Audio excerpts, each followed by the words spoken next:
آپ سے مل کے ہم کچھ بدل سے گئے۔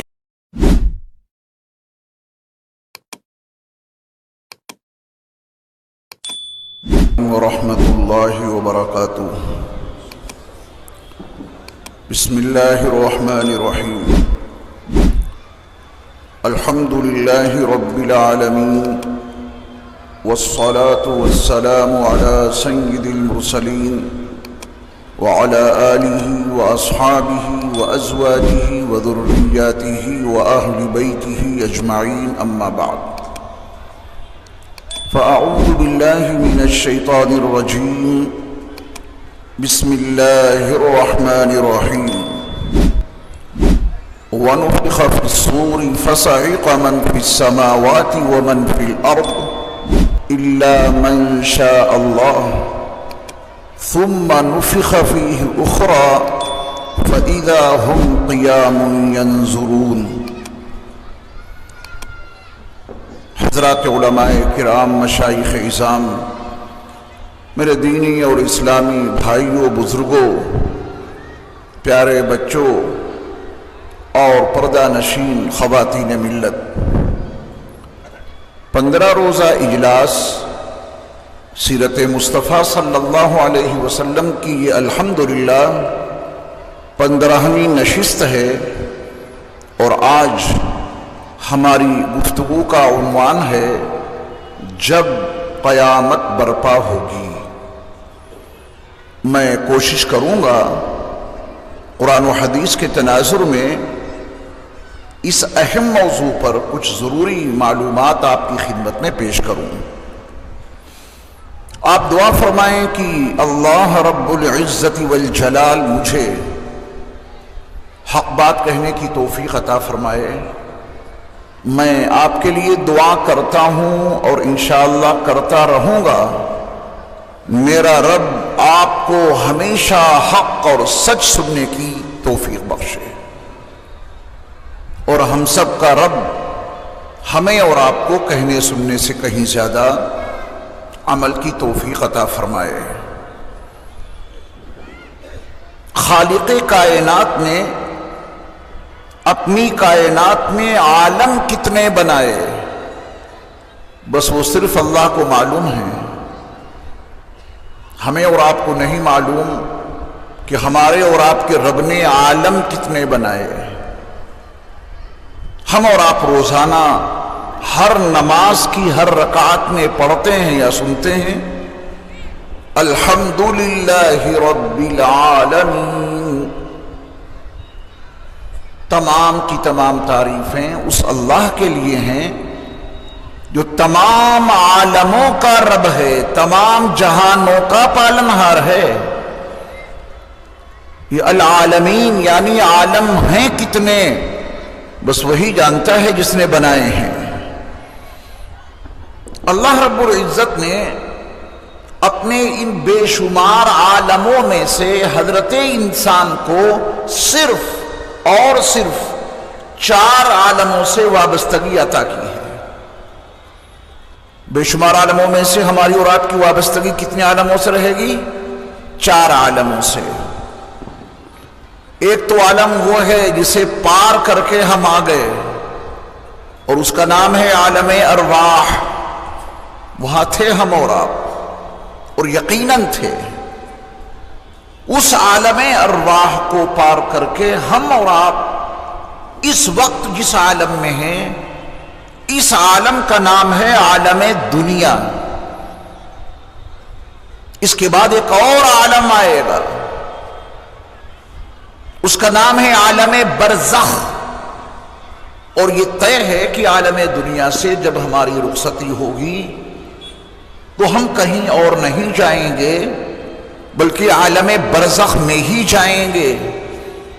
وَمِن وَرَائِهِمْ بَرْزَخٌ إِلَى يَوْمِ يُبْعَثُونَ۔ عالم دنیا سے جب ہمیں اور آپ کو عالم برزخ میں منتقل کیا جائے گا، قیامت کے برپا ہونے تک ہمیں اور آپ کو عالم برزخ میں ہی رکھا جائے گا۔ اس کے بعد ایک عالم ہے، اس کا نام ہے عالم آخرہ۔ اینڈ، ختم، آخرہ آخر، اس کے بعد کچھ نہیں۔ اس کے علاوہ نہ جانے کتنے عالم ہیں جو ہمارے رب نے بنائے ہیں، ہمارا اور آپ کا تعلق انہی عالموں سے ہوا یا ہوگا۔ اللہ کے بنائے ہوئے ان چاروں عالموں میں سے پہلے والے عالم میں جب انسان ہوتا ہے تو بعد والا عالم اس وقت تک سمجھ میں نہیں آتا جب تک یہ انسان اس عالم میں داخل نہیں ہو جاتا۔ اب دو راستے ہیں، یا تو ان کی بات مان لیں کہ جن کا علم کائنات کے ذرے ذرے کو محیط ہے، جنہوں نے پوری کائنات بنائی ہے، انہوں نے ہی ہمیں اور آپ کو وجود بخشا ہے، یا تو ان کی بات مان لیں یا اپنے تجربات پر انحصار کریں کہ جو ہماری سمجھ میں آئے گا بس اسے ہی مانیں گے۔ عالم ارواح میں اگر کوئی ایسی سبیل نکل آتی کہ یہ دنیا کی وسعتیں وہاں کوئی سمجھاتا تو عالم ارواح میں یہ دنیا کی وسعتیں ہرگز سمجھ میں نہیں آ سکتی تھیں۔ اس کے بعد جب یہ انسان اپنی ماں کے رحم میں پرورش پا رہا ہوتا ہے تب تو دنیا میں آ گیا، بس ظہور باقی ہے، خروج باقی ہے۔ کوئی ایسی مشین اگر انسانوں کو دستیاب ہو جائے کہ اس کے ذریعہ وہ اس بچے کو جو اپنی ماں کے رحم میں پرورش پا رہا ہے، رحم کے اندر اس کو یہ دنیا سمجھائی جائے تو کیا بچہ مان لے گا؟ کبھی چند مہینوں کے بعد ایک ایسے عالم میں ہم جائیں گے اس کی سمجھ میں نہیں آئے گا۔ ماں کے پیٹ میں جو اس کی پرورش ہو رہی ہے وہاں تو تاریکیاں ہی تاریکیاں ہیں۔ یخلقکم فی بطون امہاتکم خلقا من بعد خلق فی ظلمات ثلاث، تین تاریکیوں میں گھرا ہوا بچہ، اس کو آپ سورج کی روشنی کیسے سمجھائیں گے؟ تین ظلمتوں میں پرورش پانے والا بچہ، اس کو آپ چاند کی کرنیں کیسے سمجھائیں گے؟ چھوٹی سی جگہ میں تنگ و تاریک مقام پر موجود بچہ یہ 7 بر اعظم کیسے سمجھے گا؟ آسٹریلیا، ایشیا، یورپ، افریقہ، شمالی امریکہ، جنوبی امریکہ، انڈونیشیا کے ہزار جزائر، یہ چاند اور سورج اور یہ ستارے اور یہ سیارے اور یہ بہتے ہوئے دریا اور یہ ٹھاٹھے مارتے ہوئے سمندر اور یہ زمین اور آسمان اور یہ جنگلات اور اس میں بڑے بڑے جانور، اس بچے کی سمجھ میں نہیں آئیں گے جو چھوٹی سی جگہ پہ پرورش پا رہا ہے۔ اگر اس کو یہ سمجھایا جائے کہ عن قریب تم ایک ایسی دنیا میں آنے والے ہو جہاں اتنی وسعتیں ہیں تو کیا وہ بچہ مان لے گا؟ ہاں مانے گا، جب آ جائے گا تب سب کچھ سمجھ میں آئے گا۔ جو ہمیں بتایا گیا تھا وہ حقیقت بن کر ہمارے سامنے نمودار ہو گیا۔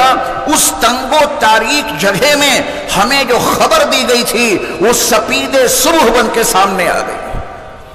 میں جس کا انکار کر رہا تھا کہ اتنا بڑا سورج، اتنا بڑا چاند، اتنا بڑا کرۂ ارضی، اتنے بڑے بڑے سمندر ہوں گے وہاں سمجھ میں نہیں آ رہا تھا، دنیا میں آیا تو سب کچھ سمجھ میں آ گیا۔ میرے ایمان والے بھائیوں، ہم اور آپ فی الحال جس دنیا میں رہ رہے ہیں، یہاں ہمارے اور آپ کے پاس کوئی بھی ایسی انفارمیشن ٹیکنالوجی نہیں ہے کہ اس کے بعد کے عالم کے احوال ہم اور آپ سمجھ سکیں، کوئی ذریعہ نہیں ہے۔ کیمرہ کام نہیں کرے گا، عالم برزخ کے احوال منکشف ہو جائیں کسی بھی ذریعے معلومات سے ممکن نہیں۔ اگر آپ قبر کے اندر کیمرے لگا دیں تو کیا اس کے احوال برزخیہ آپ کی اسکرین پہ آ جائیں گے؟ اللہ آپ کو توفیق عطا فرمائے، آپ مصر کا سفر کیجئے، وہاں کی راجدھانی قاہرہ میں فرعون کی لاش رکھی ہے۔ قرآن مجید کا بیان تو یہ ہے کہ النار یعرضون علیہا غدوا وعشیا، روزانہ صبح و شام اس پہ آگ پیش کی جاتی ہے۔ میں بھی احوال برزخیہ کا تذکرہ کروں گا۔ کیمرہ کیوں لگائیں گے آپ قبر میں؟ لاش تو سامنے رکھی ہے، اس پر کیا احوال گزر رہے ہیں وہ صرف وہ فرعون سمجھ رہا ہے، اس کا احساس اسے ہے۔ فَالْيَوْمَ نُنَجِّيكَ بِبَدَنِكَ لِتَكُونَ لِمَنْ خَلْفَكَ آیَةً وَإِنَّ كَثِيرًا مِّنَ النَّاسِ عَنْ آیَاتِنَا لَغَافِلُونَ۔ اس آیت مبارکہ میں جس فرعون کے جسم کے محفوظ ہونے کا تذکرہ ہے، اس کا جسم قاہرہ کی میوزیم میں محفوظ ہے، وہ عالم برزخ میں ہے۔ اس پر کیا گزر رہی ہے، اس کی باڈی دیکھ کے نہ میں کچھ سمجھ سکتا ہوں، نہ آپ کچھ محسوس کر سکتے ہیں۔ اس پر جو کچھ بیت رہی ہے بس وہی سمجھ رہا ہوگا۔ تو جس دنیا میں ہم اور آپ زندگی گزار رہے ہیں، یہاں کوئی ایسا ذریعہ ہے ہی نہیں کہ عالم برزخ کے احوال کو اپنی آنکھوں سے دیکھا جا سکے، اپنے وجدان سے اس کو سمجھا جا سکے، اپنے شعور سے اس کو پایا جا سکے، اپنی تحقیقات اور اپنی جستجو کے ذریعہ سے اس کو سمجھا جا سکے۔ یہ ناممکنات میں سے ہے۔ بس ایک راستہ ہے، اللہ کی مان لو اور ان کے نمائندے رسول صلی اللہ علیہ وسلم کی بات مان لو، وہ اسی میں عافیت ہے۔ ہوگا وہ سب کچھ جو اللہ اور اس کے رسول علیہ السلام نے بتایا ہے۔ میں نے بطور مثال کیا آپ کو عرض کیا کہ جو بچہ ماں کی رحم میں پرورش پا رہا ہے، اسے اگر کوئی یہ دنیا سمجھانا چاہے، اس کی سمجھ میں نہیں آئے گی۔ یہ دنیا تب سمجھ میں آئے گی جب آ جائے گا۔ تو عافیت یہی ہے کہ آنے سے پہلے اس کو سمجھ لو، وہاں جانے سے پہلے ہی اسے مان لو، وہاں کی تیاری مرنے سے پہلے پہلے کر لو۔ عالم دنیا کے بعد عالم برزخ میں منتقل ہونا ہی پڑے گا، اور وہاں کے جو احوال اللہ اور اس کے رسول علیہ السلام نے بیان کیے ہیں، وہ سارے احوال پیش ہو کر رہیں گے، اس میں ذرہ برابر بھی شک اور شبہ کی کوئی گنجائش نہیں ہے۔ ہمیشہ یہی رہنے کا ارادہ ہے کیا؟ ہمیشہ یہاں کوئی نہ رہ سکا۔ یہ قیام گاہ ہے ہی نہیں، یہ تو گزرگاہ ہے۔ یہ زمین کھا گئی، آسماں کیسے کیسے بڑے بڑے نامور آئے اور بڑے بڑے تاجور آئے، بڑے بڑے اونچے عہدوں والے آئے، سب خاک میں مل گئے۔ زمین ان کے تانے بانے کو بکھیر کے رکھ دیتی ہے، ان کے وجود کو کیڑے کھا جاتے ہیں، ان کا وجود چھوٹے چھوٹے کیڑوں کی غذا بن جاتا ہے۔ جب عالم دنیا سے عالم برزخ میں منتقل ہوں گے، مدت بس اللہ کے علم میں ہے۔ وَمِن وَرَائِهِمْ بَرْزَخٌ إِلَى يَوْمِ يُبْعَثُونَ، چونکہ آج ہمارا عنوان ہے جب قیامت برپا ہوگی۔ عالم برزخ قیامت کا ہی پیش خیمہ ہے، عالم برزخ قیامت کا ہی مقدمہ ہے۔ ہمیں اور آپ کو تو یہ حقیقت تسلیم کر لینی چاہیے کہ ہماری قیامت اسی وقت برپا ہو جائے گی جب زندگی کا آخری سانس نکلے گا، کیونکہ اس کے بعد عمل منقطع، کارکردگی ختم۔ عالم دنیا سے جیسے ہی عالم برزخ میں منتقل ہوں گے، عالم برزخ میں عالم آخرت کے احوال کی کچھ نمائش ہوگی۔ کچھ عالم آخرت کا پورا منظرنامہ، جنت اور جہنم جس کا بھی تذکرہ آئے گا، یہ مکمل منظرنامہ تو عالم برزخ میں نہیں دکھے گا۔ میں نے عرض کیا کہ یہ عالم برزخ عالم آخرت کی ہی تو تمہید ہے۔ یہ عالم برزخ عالم آخرت کا ہی مقدمہ ہے۔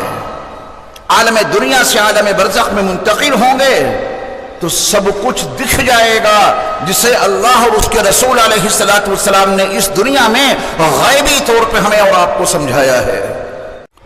عالم دنیا سے جب عالم برزخ میں منتقل ہوں گے، یہ باڈی زمین کے گڑھے میں اتارنا ضروری ہے کیا عالم برزخ میں منتقل ہونے کے لیے؟ اس باڈی کو آگ لگانی ضروری ہے کیا عالم برزخ میں منتقل کرنے کے لیے؟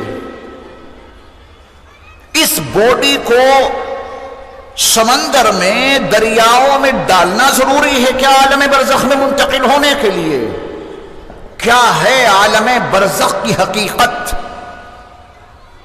عالم برزخ کو ان آنکھوں سے دیکھا نہیں جا سکتا۔ قبر کا وہ گڑھا جو ہمارے اور آپ کے ذہنوں میں قبر کے عنوان سے متعارف ہے، اللہ رب العزت نے قبر کی حقیقت کو اجاگر کر دیا ہے قرآن میں۔ میں اس موضوع پر اگر گفتگو کروں تو بہت وقت لگ جائے گا۔ عالم برزخ کی حقیقت بہت آسان لفظوں میں اپنے ذہنوں میں یہ رکھیں کہ یہ زندگی جو ہم اور آپ گزار رہے ہیں، آنکھیں دیکھ رہی ہیں، کانوں کے پردوں میں قوت سماعت کام کر رہی ہے، ناک میں موجود قوت شامہ اپنے عمل میں مصروف ہے، یہ زبان کی قوت گویائی اور قوت ذائقہ اپنا عمل جاری رکھے ہوئے ہے، یہ پہلو میں دل دھڑک رہا ہے اور رگوں میں خون کی گردش جاری ہے، ہاتھ اور پیر اپنے معمولات میں مصروف ہیں۔ یہ ہے دنیا کی زندگی، اور ایک وقت آئے گا، ضرور آئے گا، یہ آنکھیں پتھرا جائیں گی، کانوں کی قوت سماعت ختم ہو جائے گی، دل اور دماغ کی صلاحیتیں معاف ہو جائیں گی، زبان بولنے سے قاصر ہو جائے گی، ہاتھ اور پیر کی حرکتیں ختم ہو جائیں گی، یہ پہلو میں دھڑکتا ہوا دل ہمیشہ کے لیے خاموش ہو جائے گا، رگوں میں دوڑتا ہوا لال خون یہ پانی میں تبدیل ہو جائے گا۔ بس یہیں سے انسان عالم دنیا سے عالم برزخ میں منتقل ہو گیا۔ دنیا کی یہ زندگی ختم ہو جائے گی، وہیں سے عالم برزخ کا آغاز ہو جائے گا۔ یہ باڈی قالین پہ رکھ کر محفوظ رکھیں یا اس کو کسی زمین کے گڑھے میں اس کو اتار کے اسے دفن کر دیں، باڈی چاہے کچھ کریں آپ، اس کا کوئی بڑا میٹر نہیں ہے باڈی کا۔ اسلام کا کہنا یہ ہے کہ بہتر یہ ہے، فطرت کا تقاضا ہے کہ اس باڈی کو مٹی کے حوالے کر دو، عافیت اسی میں ہے۔ یہ پوری باڈی گڑھا کھودو، زمین دوز کر دو، یعنی عین فطرت کے مطابق اسلام نے ترجمانی کی کہ اس کو دفن کر دینا۔ کسی اور کا کیا مذہب ہے، ہمیں اس سے کیا لینا دینا؟ اب اگر کوئی شمشان گھاٹ پہ باڈی کو جلاتا ہے، لکڑی جلتی ہے، ساتھ میں باڈی جلتی ہے، ساتھ میں نہ جانے اور کیا کیا چیزیں ڈالی جاتی ہیں، پھر کتنا تعفن اٹھتا ہے۔ ہمیں اس موضوع پر بحث کرنے کی کیا ضرورت؟ ہمیں تو اپنی بات سمجھنی ہے کہ ہمارے اسلام نے ہمیں اور آپ کو عین فطرت کے مطابق سبق دیا ہے۔ یہ جسم، باڈی، یہ مٹی، یہ پانی، جو کچھ ہے یہ سب مٹی کے حوالے کر دو، یہ فطرت کی ترجمانی ہے۔ فرض کیجئے کہ کسی نے اس باڈی کو قبر میں نہیں اتارا تو کیا وہ عالم برزخ میں نہیں گیا؟ اگر کسی کے جسم کو آگ لگا کے خاکستر کر دیا گیا، کیا وہ قبر میں نہیں گیا؟ کیا وہ عالم برزخ میں منتقل نہیں ہوا؟ کسی کی باڈی کو، جسم کو درندوں نے پھاڑ کے کھا کے اس کے وجود کو ختم کر دیا، شکار ہو گیا وہ، اس کا پورا جسم، شیر نے اسے کھا لیا، درندوں نے اسے کھا لیا، تو کیا وہ عالم برزخ میں منتقل نہیں ہوا؟ کیا وہ قبر میں نہیں گیا؟ کسی کے جسم کو دریا میں ڈال دیا گیا، سمندر میں ڈال دیا گیا، اور اس کے جسم کو، اس کی باڈی کو ان مچھلیوں نے کھایا، ان مچھلیوں کو دیگر مچھلیوں نے کھایا، پھر ان مچھلیوں کو اور مچھلیوں نے کھایا، کیا وہ قبر میں منتقل نہیں ہوا؟ کیا وہ عالم برزخ میں نہیں گیا؟ ضرور گیا. یہ زندگی ختم ہوتے ہی انسان عالم برزخ میں منتقل ہو جاتا ہے. یہ باڈی، یہ جسم کوئی معنی نہیں رکھتی. اب آپ کے ذہن میں ایک سوال فطری طور پہ آنا چاہیے، جس کا جواب میں صحیح بخاری اور صحیح مسلم اور مسند الامام احمد ابن حنبل اور حدیث کی دیگر کتابوں کے حوالے سے دوں گا. آپ کے ذہن میں ایک سوال یہ آنا چاہیے کہ ہم نے تو احادیث کے ذخیروں سے سنا ہے، احادیث صحیحہ میں پڑھا ہے کہ عذاب قبر برحق ہے.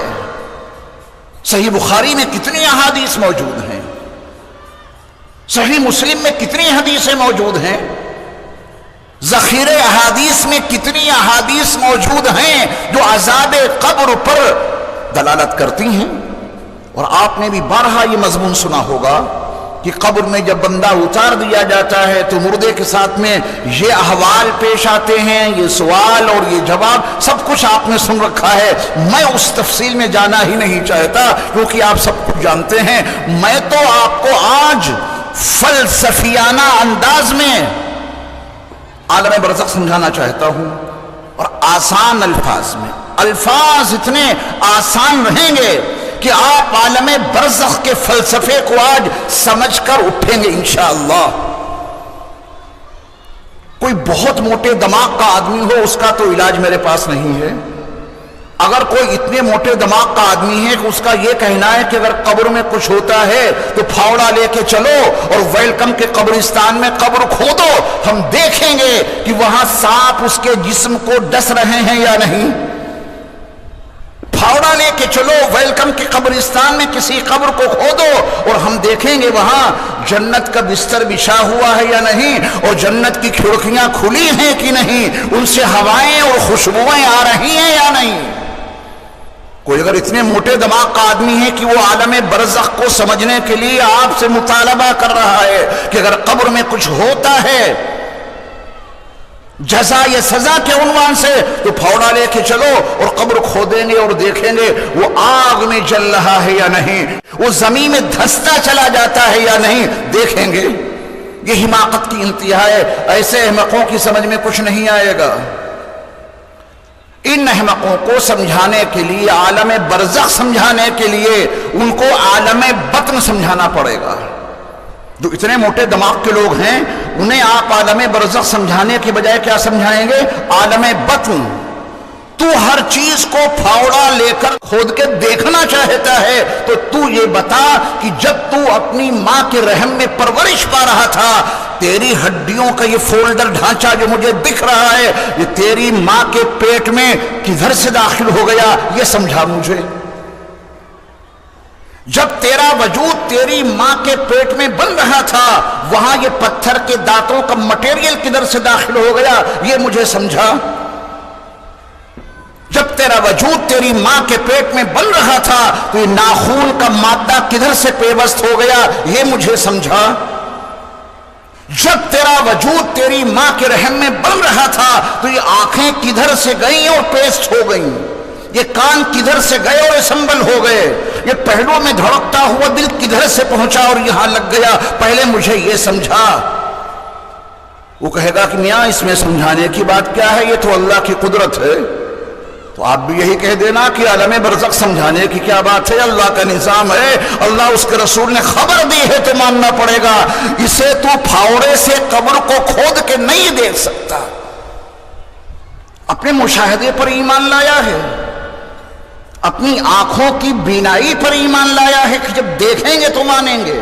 تو قبر میں جو کچھ ہوتا ہے اسے کیا تیری آنکھیں دیکھ لیں گی؟ نہیں دیکھ سکتی. عالم برزخ انسان کے مرنے کے ساتھ ہی شروع ہو جاتا ہے، اور یہ باڈی کا مسئلہ کوئی اہم نہیں ہے. جب انسان مرتا ہے تو ہوتا کیا ہے، بہت پیچیدہ موضوع ہے جو میں نے چھیڑا ہے آج، تبھی آپ عالم برزخ سمجھ پائیں گے. روح نکل گئی. کلا اذا بلغت التراقی وقیل من راق. انسان کی روح سارے بدن سے کھنچتی چلی آ رہی ہے اور اس ہسلی کی ہڈی پہ آ کے رکی. سب لوگ بڑے پریشان. جھاڑ پھونک کرنے والوں کو لاؤ.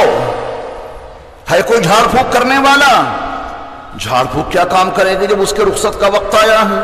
اذا بلغت الحلقوم، اب وہ روح کچھ اور اوپر بڑھی، ہسلی سے اوپر حلقوم تک آ گئی، حلق تک آ گئی. وَأَنْتُمْ حِينَئِذٍ تَنْظُرُونَ، اپنی آنکھوں سے دیکھ رہے ہو کہ اس کا کیا حال ہو رہا ہے مرنے والے کا. ہاتھ پیر سب ٹھنڈے ہو گئے، آنکھیں آہستہ آہستہ ٹنگتی جا رہی ہیں، زبان کی قوت گویائی ختم ہو چکی ہے.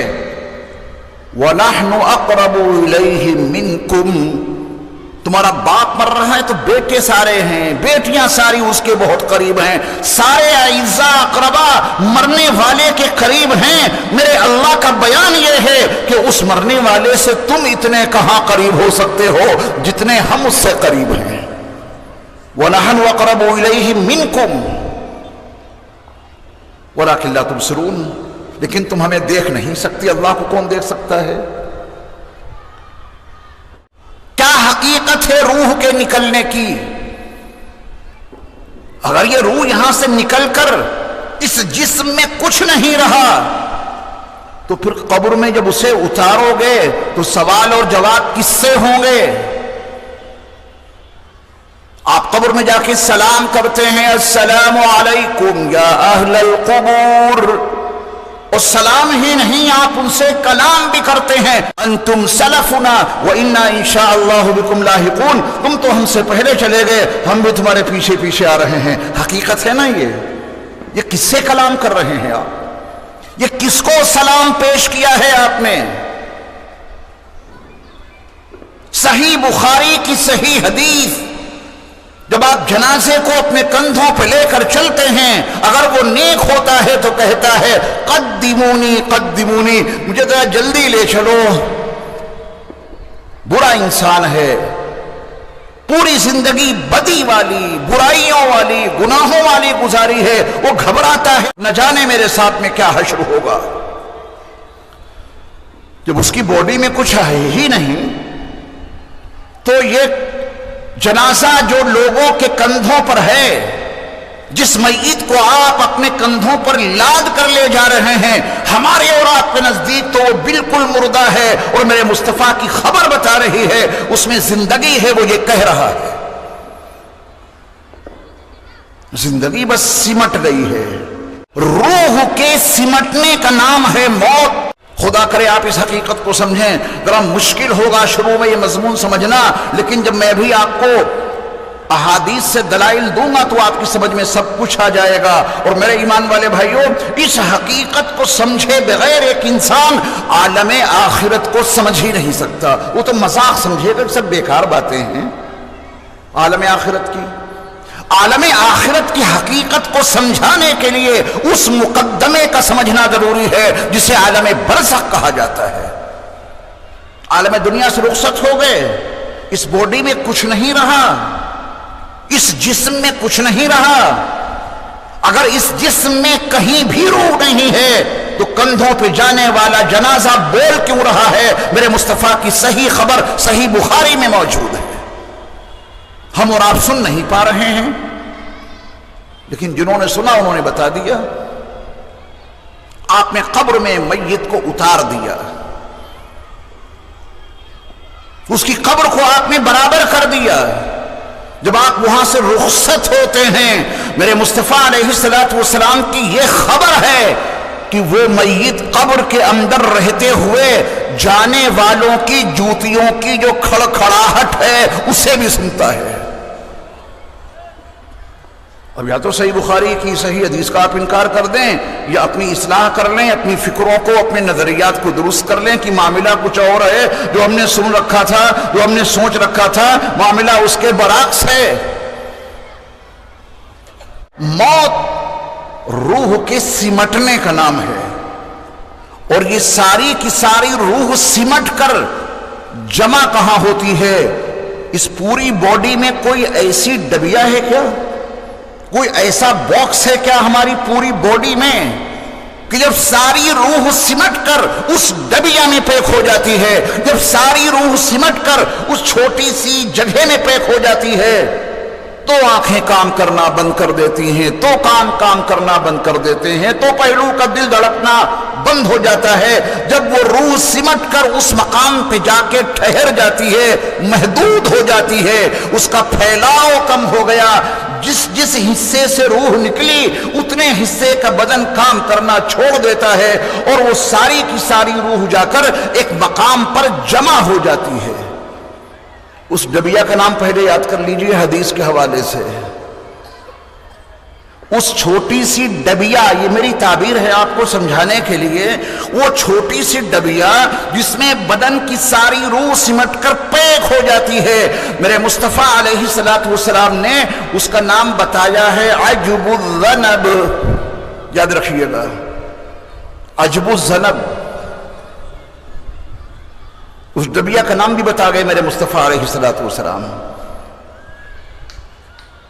سیدنا ابو ہریرہ رضی اللہ تعالی عنہ اس حدیث کے راوی ہیں، صحیح بخاری میں اور حدیث کی دیگر کتابوں میں صحیح اسناد کے ساتھ یہ حدیث موجود ہے۔ میں ضعیف حدیثیں نہیں سنا رہا ہوں آپ کو۔ سیدنا ابو ہریرہ رضی اللہ تعالیٰ عنہ فرماتے ہیں کہ اللہ کے رسول علیہ السلام نے ارشاد فرمایا کہ انسان کے بدن میں ایک ہڈی ہے، ہر انسان کے بدن میں وہ ہڈی ہے۔ میں نے اس کو ڈبیا سے سمجھایا آپ کو، کیونکہ ڈبیے میں کوئی چیز پیک ہوتی ہے۔ تو آپ علیہ السلام نے فرمایا کہ انسان کے بدن میں ایک ہڈی ہے، انسان کا بدن گل جائے ممکن ہے، سڑ جائے ممکن ہے، تھوڑا بہت باقی رہے وہ بھی ممکن ہے۔ یہ باڈی عالم برزخ میں جانے کے بعد سب کے احوال الگ الگ ہیں۔ نبیوں کے جسم کو، رسولوں کے جسم کو اللہ نے زمین پہ حرام قرار دے دیا ہے، یہ مٹی ان کے جسم کو نہیں کھا سکتی، جیسے دفن ہوتے ہیں ویسے محفوظ رہتے ہیں۔ حضرت یونس علیہ السلام مچھلی کے جس پیٹ میں تھے وہ تو پڑھ لیا تھا انہوں نے لا الہ الا انت سبحانک انی کنت من الظالمین، اگر یہ نہ پڑھتے تو کیا ہوتا؟ اللہ کا بیان ہے لَلَبِثَ فِي بَطْنِهِ إِلَى يَوْمِ يُبْعَثُونَ، وہ اسی مچھلی کے پیٹ میں قیامت کے برپا ہونے تک ٹھہرے رہتے۔ کیوں ٹھہرے رہتے؟ وہ مچھلی مرتی نہیں، اس مچھلی کا پیٹ نہیں پھٹتا، اس مچھلی کے اندر موجود یونس علیہ السلام کو اور مچھلیاں نہیں کھاتی، بالکل نہیں کھاتی، قرآن کا بیان ہے۔ اگر وہ یہ تسبیح نہ پڑھتے لا الہ الا انت سبحانک انی کنت من الظالمین، اگر وہ مچھلی کے پیٹ میں یہ نہ پڑھتے لَلَبِثَ فِي بَطْنِهِ إِلَى يَوْمِ يُبْعَثُونَ، قیامت کے برپا ہونے تک وہ مچھلی کے پیٹ میں رہتے، کیونکہ اگر نہ پڑھتے مچھلی کے پیٹ میں ہی رہتے، جب تک ان کی فطری زندگی تھی زندہ رہتے، موت کا وقت آتا تو مچھلی کے پیٹ میں ہی ان کا انتقال ہو جاتا، اور مچھلی، وہ مچھلی کا پیٹ اور وہ پوری مچھلی ان کے لیے قبر بن جاتی، اور قبر کا حصہ نبی کے جسم کو نہیں کھاتا۔ اللہ اپنے نبی یونس کی حفاظت کرتا رہتا اور ان کے صدقے میں وہ مچھلی بھی محفوظ رہتی ہے، مری ہوئی، زندہ نہیں، اس مچھلی کو کچھ نہیں ہوتا، اس کے اندر موجود ہیں اللہ کے نبی، اور اللہ اپنے نبیوں اور رسولوں کے جسم کو مٹی پہ حرام کر چکا ہے، یہ مٹی ان کے جسم کو خراب نہیں کر سکتی۔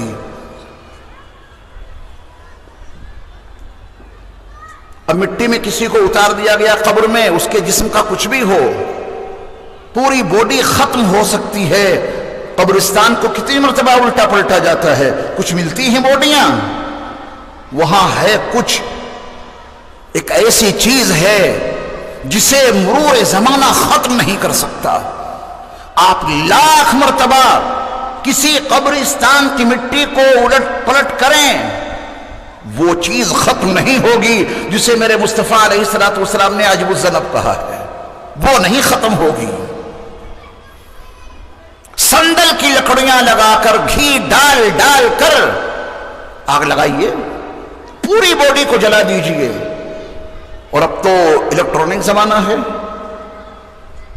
کسی بجلی والی مشین میں اس بوڈی کو ڈال دیجئے، ایک لمحے میں پوری بوڈی خاکستر ہو جاتی ہے۔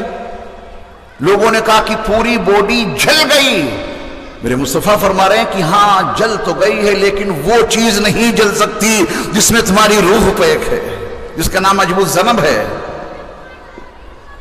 اتنا حصہ ہمارے بدن کا نہ گل سکتا ہے، نہ سڑ سکتا ہے، نہ فنا ہو سکتا ہے، نہ اس کو مٹایا جا سکتا ہے، نہ اس کے اتنے حصے کے وجود کے تانے بانے بھی کھیرے جا سکتے ہیں۔ اتنا حصہ باقی ہی رہتا ہے، اسے کوئی ختم نہیں کر سکتا۔ سیدنا ابو ہریرہ رضی اللہ تعالی عنہ سے منقول یہ حدیث بخاری میں 2 مقامات پر تو بڑی صراحت کے ساتھ موجود ہے۔ تو نبی علیہ الصلوۃ والسلام نے فرمایا ان فی الانسان عظما، یہ حقیقت ہے، ہر انسان کے اندر ایک ایسی ہڈی ہوتی ہے لا تأکلہ الارض ابدا، کروڑوں درود و سلام ہو نبی آخر الزمان صلی اللہ علیہ وسلم پر کہ میرے مصطفیٰ کو اللہ نے وہ علم عطا کیا تھا کہ جہاں تمام انسانی علوم کا خاتمہ ہو جاتا ہے وہاں سے میرے مصطفیٰ کے علم کی ابتدا ہوتی ہے۔ ایک جملے پہ غور کریں، لا تأکلہ الارض ابدا، لفظ ابدا موجود ہے صحیح بخاری میں۔ ہر انسان کے بدن میں ایک ہڈی ہے، یہ زمین کبھی بھی اس ہڈی کو نہیں کھا سکتی، یہ زمین آپ کی کھوپڑی کو کھا جائے گی، یہ زمین آپ کی مضبوط ہڈیوں کے تانے بانے کو بکھیر کے رکھ دے گی، یہ زمین آپ کے پورے جسم کو گلا کے رکھ دے گی۔ وہ ہڈی لا تأکلہ الارض ابدا، اس ہڈی کو یہ زمین ابدا کا لفظ یاد رکھیے گا کبھی نہیں کھا سکتی، یعنی وہ ہڈی باقی رہے گی جس میں آپ کی روح کو اللہ نے پیک کیا ہے۔ پھر کیا ہوگا اس ہڈی کے بارے میں نبی نے خبر کیا دی ہے؟ فیہ یرکب یوم القیامہ، جب اللہ قیامت کو برپا کرنے کا ارادہ کریں گے تو اسی ہڈی سے تمہیں تیار کر دیں گے، تمہارا وجود اسی ہڈی سے مکمل تیار ہو جائے گا۔ نبی علیہ الصلوۃ والسلام کا فرمان عالی شان قرآن کی اس آیت کے تناظر میں دیکھنا، یوم یکون الناس کالفراش المبثوث۔ ابھی 1950 میں ایک نیا ٹیسٹ انسانوں کے ہاتھ لگا، میڈیکل سائنس کی ترقی کے نتیجے میں ڈی این اے ٹیسٹ۔ کسی انسان کا ہاتھ کا اتنا ٹکڑا کٹا ہوا، جلا ہوا، سڑا ہوا پڑا ہے، اور 10 لوگ دعوے دار ہیں کہ ہمارے بیٹے کا یہ حصہ ہے، ہمارے بیٹے کا یہ ہاتھ ہے۔ میڈیکل سائنس کا یہ ٹھہرو، سب کے سیمپل لیے جائیں گے اور وہ ڈی این اے ٹیسٹ ہوگا، رپورٹ یہ بتا ہی دے گی کہ یہ کٹا ہوا ہاتھ، یہ جلا ہوا ہاتھ، یہ سڑا ہوا ہاتھ اس شخص کا ہے، اس کے اثرات، اس کے وجود کی مہریں ہمیں ملی ہے اس ہڈی پر۔ انسان اگر اتنا کچھ کر سکتا ہے تو میرے رب کا نظام تو بہت مضبوط ہے۔ وہ عجب و ذنب کائنات کے جس حصے میں بھی پڑا ہوگا اللہ اسی کو بڑا کر کے پھر ہمیں اور آپ کو انسان بنا دے گا۔ اگر یہ مضمون سمجھنے میں دقت آ رہی ہے کچھ تو دیکھیے، بعض مرتبہ آخری چیز کو سمجھانے کے لیے پہلی چیز سمجھا دی جاتی ہے، پہلی چیز جب سمجھ میں آ جاتی ہے تو اگلی اور آخری چیز اپنے آپ سمجھ میں آ جائے گی۔ یہ عجب الذنب اگر سمجھ میں نہیں آ رہا ہے تو ذرا اپنا آغاز دیکھو، آپ کتنے بڑے ہیں؟ 5 فٹ کے، 6 فٹ کے، 5.5 فٹ کے؟ اتنے بڑے سے دنیا میں آئے تھے جب، کتنے بڑے تھے؟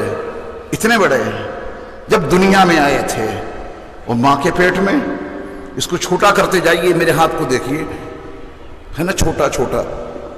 اینڈ کیا ہے؟ شروعات کیا ہے؟ ماں کے رحم میں جو ہمارا اور آپ کا وجود تیار ہوا ہے تو بالکل ابتدا میں ہم کتنے چھوٹے تھے۔ میڈیکل سائنس سے پوچھ لینا کہ ہم کتنے چھوٹے تھے جب باپ کی صلب سے ہم منتقل ہوئے تھے اپنی ماں کے رحم میں، بیضے کے اندر چھوٹے سے انڈے میں جب ہم منتقل ہوئے تھے تو ہم چھوٹے کتنے تھے؟ میاں جو سوئی کی نوک ہوتی ہے نا، سوئی کی نوک وہ بھی بہت بڑی ہے آپ کے ٹھہرنے کے لیے. وہاں 10 بائی 10 کا روم نہیں چاہیے آپ کو، کیونکہ وجود ہی آپ کا چھوٹا ہے. جب ماں کے رحم میں منتقل ہوئے تھے باپ کی صلب سے، تب کتنے چھوٹے تھے. اتنے چھوٹے کہ سوئی کی نوک بہت بڑی ہے، اس کے بہت مختصر سے حصے میں آپ ٹھہر سکتے تھے. کوئی اور نہیں آپ، کوئی اور نہیں ہم. اتنے چھوٹے سے وجود کو اللہ نے ماں کے رحم میں، عورت کے رحم میں موجود ایک بیضے میں داخل کر دیا، اور وہ چھوٹا سا کیڑا اس انڈے کو دھکیل کر عورت کے رحم کے اس حصے پہ جا کے چپکا دیتا ہے جہاں سے اسے خون حاصل کرنا ہے. تبھی قرآن نے اس کو علقہ اور علق سے تعبیر کیا ہے. علق کے معنی جوک کے آتے ہیں، جوک چپک جاتی ہے، خون چوس لیتی ہے، زخم نہیں ہوتا. تو ہم اتنے چھوٹے تھے، سوئی کی نوک پر اگر ہمیں رکھا جاتا تو جگہ زیادہ تھی، ہمارا وجود چھوٹا تھا.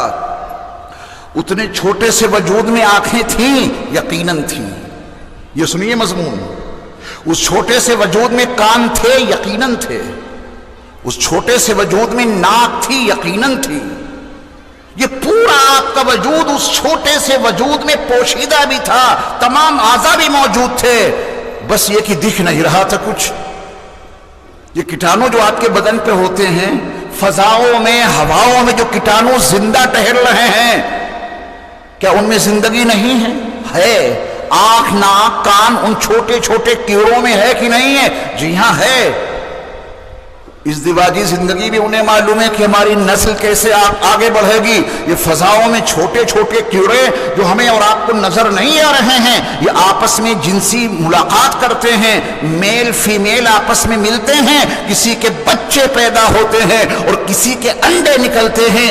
اتنا بڑا نظام اس چھوٹی چھوٹی مخلوق میں موجود ہے. تو ہم اور آپ بھی پہلے اتنے چھوٹے تو تھے، اتنے چھوٹے تھے. اور اس میں سب کچھ تھا. دانت تھے اس میں، یہ ناخن تھا اس میں. اگلی بات اور توجہ سے سن لیجئے گا، اس چھوٹے سے وجود کے ہر عضو پہ ابا جان کے وجود کی مہریں لگی تھیں. اللہ اکبر. ابا جان کے وجود کی مہریں لگی تھیں. وہی ہوتا ہے ڈی این اے ٹیسٹ. آپ کی پوری باڈی کے ہر حصے پر اس بات کا ثبوت موجود ہے کہ آپ کس کے بیٹے ہیں. اگر ٹیسٹ ہو جائے اور باپ کی مہریں اس میں نہیں ملی تو حرامی ثابت ہوگا نا. باپ کے وجود کی مہریں اتنے چھوٹے سے کیٹانوں کے وجود میں، ہر ایک عضو میں باپ کے وجود کی مہریں لگی ہیں. یہ ہے ہمارا اللہ. اتنے چھوٹے تھے نا. اتنے چھوٹے سے وجود کو ایک انڈے میں پیک کر کے اللہ نے بڑا کر دیا. آنکھیں تھیں وہی بڑی ہو کے یہ دکھی ہیں. اتنے چھوٹے سے وجود میں کان تھے وہ بڑے ہو گئے. اتنے سے وجود میں دل تھا وہ اب دکھا. سب کچھ تھا. اس پر تو کبھی تعجب نہیں کیا کہ اتنا چھوٹا سا وجود 3 تاریکیوں میں کیسے پل گیا اور کیسے بڑھ گیا اور انسان بن کے باہر کیسے آ گیا. مٹیریل کی اور مادے کی کوئی سپلائی نہیں تھی، چاروں طرف سے رحم پیک ہو چکا تھا. اس پوری باڈی کا مادہ، اس پورے جسم کا مٹیریل آخر داخل کہاں سے ہوا؟ راستے سارے بند ہیں، پھر یہ باڈی بن گئی. اگر یہ سب کچھ ہمارے اللہ نے کر دیا ہے تو اسی کی اگلی بات کیوں نہیں مان لیتے کہ جب تم مرو گے تو تمہارے جسم اور تمہاری باڈی کا سارا حصہ، یہ سارے تانے بانے بکھر جائیں گے، اور یہ عین ممکن ہے کہ یہ مٹی تمہارے وجود کو ختم کر دے. دیکھو تمہارے نبی بتا کے گئے ہیں ہر انسان میں ایک ہڈی ہوتی ہے، اسے یہ مٹی کبھی نہیں کھا سکتی.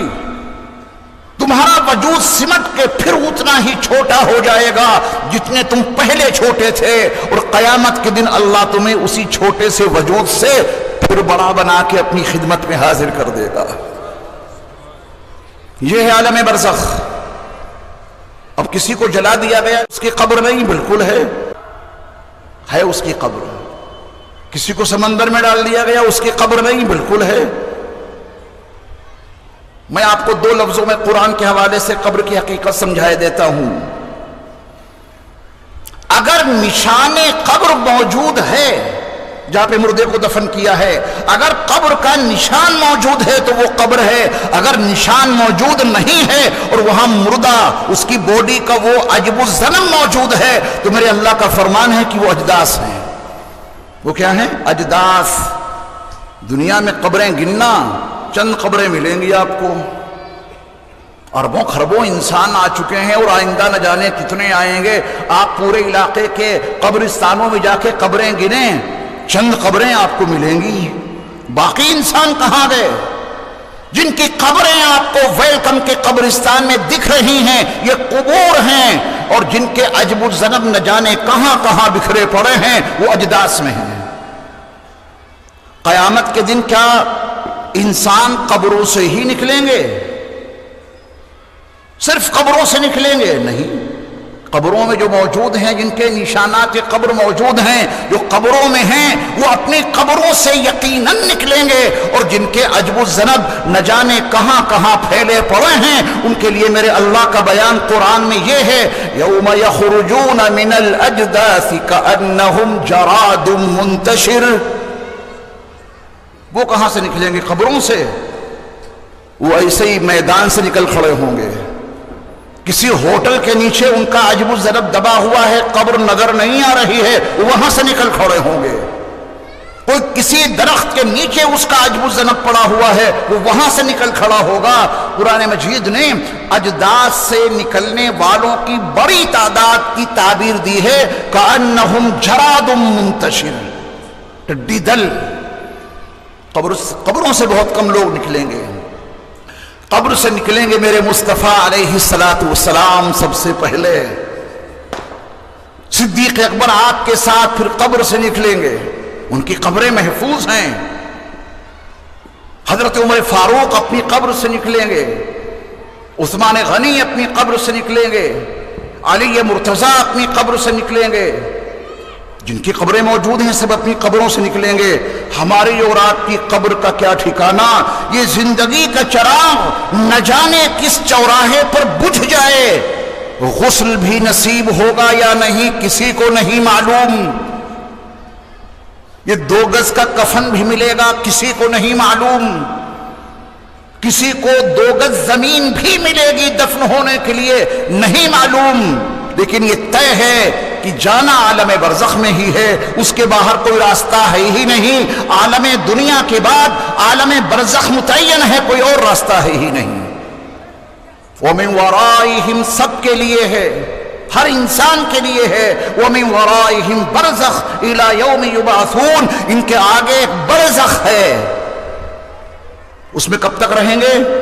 إِلَى يَوْمِ يُبْعَثُونَ، قیامت کے برپا ہونے تک۔ گھڑی پہ نظر جا رہی ہے تو وقت اپنی تنابیں سمیٹتا چلا جا رہا ہے، مضمون کا تقاضا ہے کہ اور وضاحتیں کی جائیں، دلائل اور شواہد اور پیش کیے جائیں۔ میں بخاری کی صحیح حدیث کا ایک آخری حصہ مزید سنا دوں تاکہ یہ مضمون اور زیادہ آپ کی سمجھ میں آ جائے قاعدے سے۔ اس حدیث کے راوی بھی سیدنا ابو ہریرہ رضی اللہ تعالی عنہ ہی ہیں۔ انہوں نے اس حدیث میں نبی علیہ السلام کے فرمان کے تناظر میں اس مضمون کو آپ اور زیادہ اچھی طرح سمجھ سکتے ہیں۔ عجب الذنب سمجھ گئے آپ؟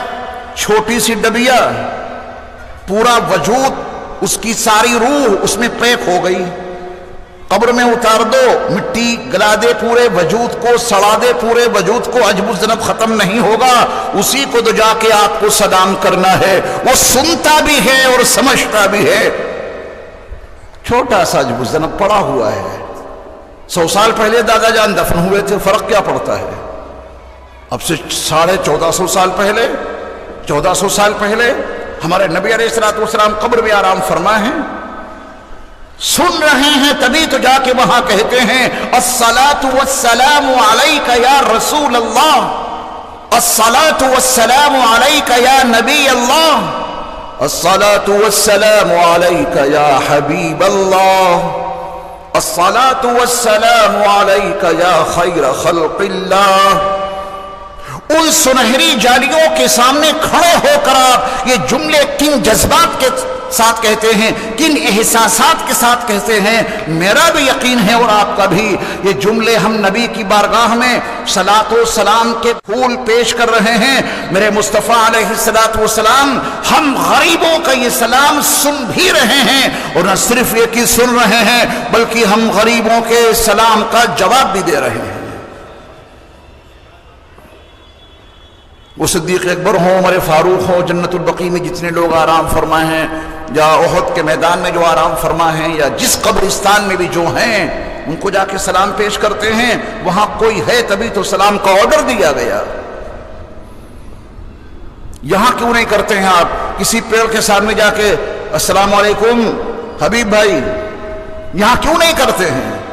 آپ کو معلوم ہے کہ یہاں کچھ نہیں، اور ہوگا تو اللہ کے علم ہے، لیکن یہ یقین ہے کہ قبرستان میں وہ عجب الذنب ہے اور اس میں ان کا وجود باقی ہے۔ میرے نبی علیہ الصلوۃ والسلام کا فرمان ہے کہ وہ وجود کبھی گل نہیں سکتا، سڑ نہیں سکتا، لا تأکلہ الارض ابدا، وہ زمین اسے کبھی نہیں کھا سکتی۔ اللہ اسی سے قیامت کے دن تم کو دوبارہ بنا کے اپنی بارگاہ میں حاضر کر لیں گے۔ وہ جو عجب الذنب پڑا ہوا ہے، اللہ اس کو وجود کیسے بخشے گا؟ اللہ اسے انسان کی شکل کیسے عطا کرے گا؟ وہ حرکت میں آ کے کیسے بڑھنا شروع ہوگا؟ نبی علیہ الصلوۃ والسلام نے وضاحت کر دی کہ آسمان سے بارش ہوگی۔ توجہ دیجیے، صحیح بخاری کی حدیث، آسمان سے ایک مخصوص پانی کی بارش ہوگی، پھر وہ پانی اس عجب الذنب پہ پڑے گا۔ جیسے سبزی اگتی اور بڑھتی ہے، ایسے ہی تمہارا وجود اس پانی کے نتیجے میں اگنا اور بڑھنا شروع ہو جائے گا۔ پھر تم اس حالت میں آ جاؤ گے جیسے کہ تتلی کا وجود ہوتا ہے۔ تتلی دیکھیے آپ نے، جب وہ پیدا ہوتی ہے ننگی ہوتی ہے یا اس کے خوبصورت پر بھی ساتھ میں نکلتے ہیں؟ نہیں، جب تتلی وجود پذیر ہوتی ہے تو شروع میں ننگی ہوتی ہے، اس کے اوپر خوبصورت پر نہیں ہوتے، بالکل سیدھا سا ایک وجود پڑا ہوتا ہے، زندہ حرکت کرتا ہوا، اس میں پر بعد میں لگتے ہیں۔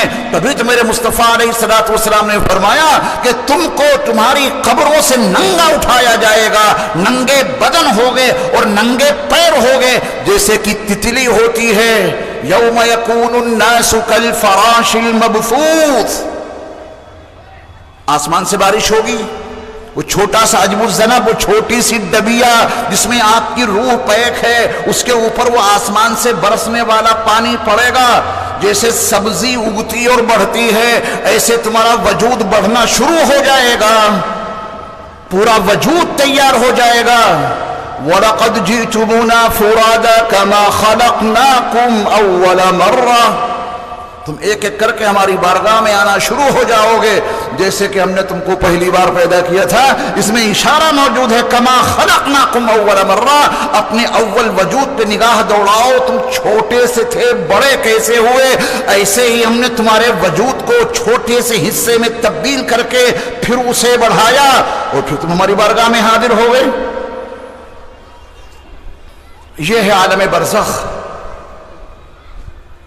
وہاں کچھ ہوگا، بہت کچھ ہوگا، جو احادیث میں مذکور ہے وہ سب کچھ ہوگا۔ اس دنیا میں ہمیں اور آپ کو دو ذمہ داریاں دی گئی ہیں۔ اس دنیا میں ہمیں اور آپ کو کتنی ذمہ داریاں دی گئی ہیں؟ دو۔ ایمان قبول کرو، اعمال صالحہ کرو، بس یہ دو کام ہیں۔ عقیدے درست رہیں، ایمان صحیح رہے، عقیدے صحیح رہیں، اور ساتھ میں کیا کرنا ہے؟ اعمال، نماز، روزہ، زکوٰۃ، حج، جتنے عبادات ہیں، جتنی خدمات ہیں، معاشرت کے جو تقاضے ہیں، اخلاق کے جو تقاضے ہیں، وہ سارے پورے کرو۔ یہ دو ذمہ داریاں ہیں، زیادہ نہیں ہیں۔ قرآن جہاں بھی آپ پڑھیں گے، جنت کا بدلہ ایمان پلس اعمال صالحہ، ان دو چیزوں کا تذکرہ کرتا ہے قرآن جا بجا۔ ایمان اور اعمال صالحہ کر لو، جنت مل جائے گی۔ اس میں کہیں گڑبڑی ہوگی تو پھر جیل خانے کی ہوا کھلائی جائے گی۔ جنت اللہ کا مہمان خانہ ہے اور جہنم مجرموں کے لیے جیل خانہ ہے، اللہ نے جو بنایا ہے۔ تو ہمیں اور آپ کو یہاں کتنے کام دیے گئے؟ دو۔ ایمان بالکل پختہ، اللہ پہ ایسا ایمان کہ نہ ان کی ذات میں کوئی شریک ہے، نہ ان کی صفات میں کوئی شریک، نہ ان کی صفات کے تقاضوں میں کوئی شریک۔ محمد الرسول اللہ اس یقین کے ساتھ پڑھا ہے کہ لقد کان لکم فی رسول اللہ اسوۃ حسنہ، عقیدے پختہ، اعمال مضبوط، اعمال صالحہ، یہ دو ذمہ داریاں دی گئی ہیں، دونوں کے تعلق سے سوالات ہوں گے۔ عقیدوں کے بارے میں پوچھا جائے گا عالم برزخ میں، عالم برزخ میں اعمال نہیں پوچھے جائیں گے، اعمال پوچھے جائیں گے عالم آخرت میں۔ دو ذمہ داریاں ہیں، دو مقامات ہیں، ایمان و عقیدے کے بارے میں سوالات ہوں گے عالم برزخ میں۔ بس اتنا بتلا دو کہ تمہارا رب کون ہے، اس کی بات مانی یا نہیں مانی یہ پوچھا جائے گا آخرت میں۔ صرف یہ بتا دو کہ تم نے رسول کس کو مانا ہے، رسول کی سنتوں پر کتنا عمل کیا ہے، یہ تو آخرت میں پوچھا جائے گا۔ بس یہ بتا دو کہ ان کے بارے میں تم کیا کہتے ہو۔ اگر ان کی سنتوں پہ عمل کیا ہوگا تو پہچان جاؤ گے کہ ہمارے ہادی اور ہمارے رہبر اور اللہ کے آخری رسول حضرت محمد صلی اللہ علیہ وسلم ہیں۔ صرف یہ بتا دو کہ تم نے دنیا میں کون سا مذہب اپنایا تھا، کس دین کو تم نے اپنایا تھا، اس دین پہ عمل کتنا کیا تھا، یہ تو آخرت میں پوچھا جائے گا۔ ابھی صرف یہ بتاؤ کہ دنیا میں تمہارا دین کیا تھا۔ اگر اس عالم برزخ میں پہلے سوال کا جواب یہ دے دیا ربی اللہ، میرا رب تو اللہ ہے، اور یہ بھی بتا دیا کہ میں نے دنیا میں دین اسلام کو قبول کیا تھا، عمل کرنا نہ کرنا یہ بعد کی بات ہے، اور ہم نے لا الہ الا اللہ کے ساتھ محمد الرسول اللہ صلی اللہ علیہ وسلم پڑھ کر حضرت محمد صلی اللہ علیہ وسلم پر ایمان قبول کیا تھا، یہ جن کا وجود مبارک، یہ جن کا نورانی چہرہ پیشانی سے نور ٹپکا پڑ رہا ہے، یہ ہیں ہمارے نبی حضرت محمد صلی اللہ علیہ وسلم۔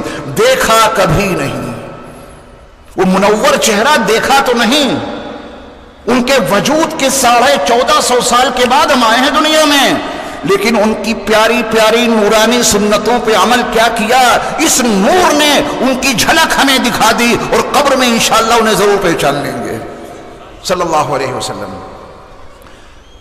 عقیدوں کے بارے میں ذمہ داری دی گئی تھی، بس عقیدہ پہلے صحیح کرو، یہی نجات کی بنیاد ہے، توحید میں کوئی گڑبڑی نہ ہو جائے، اور رسالت کے بارے میں کوئی خرابی نہ پیدا ہو جائے، اور دین کی حقیقت کے بارے میں اور اس کی سچائی اور اس کی صداقت کے بارے میں تم شک اور شبے کی شکار نہ ہو جانا۔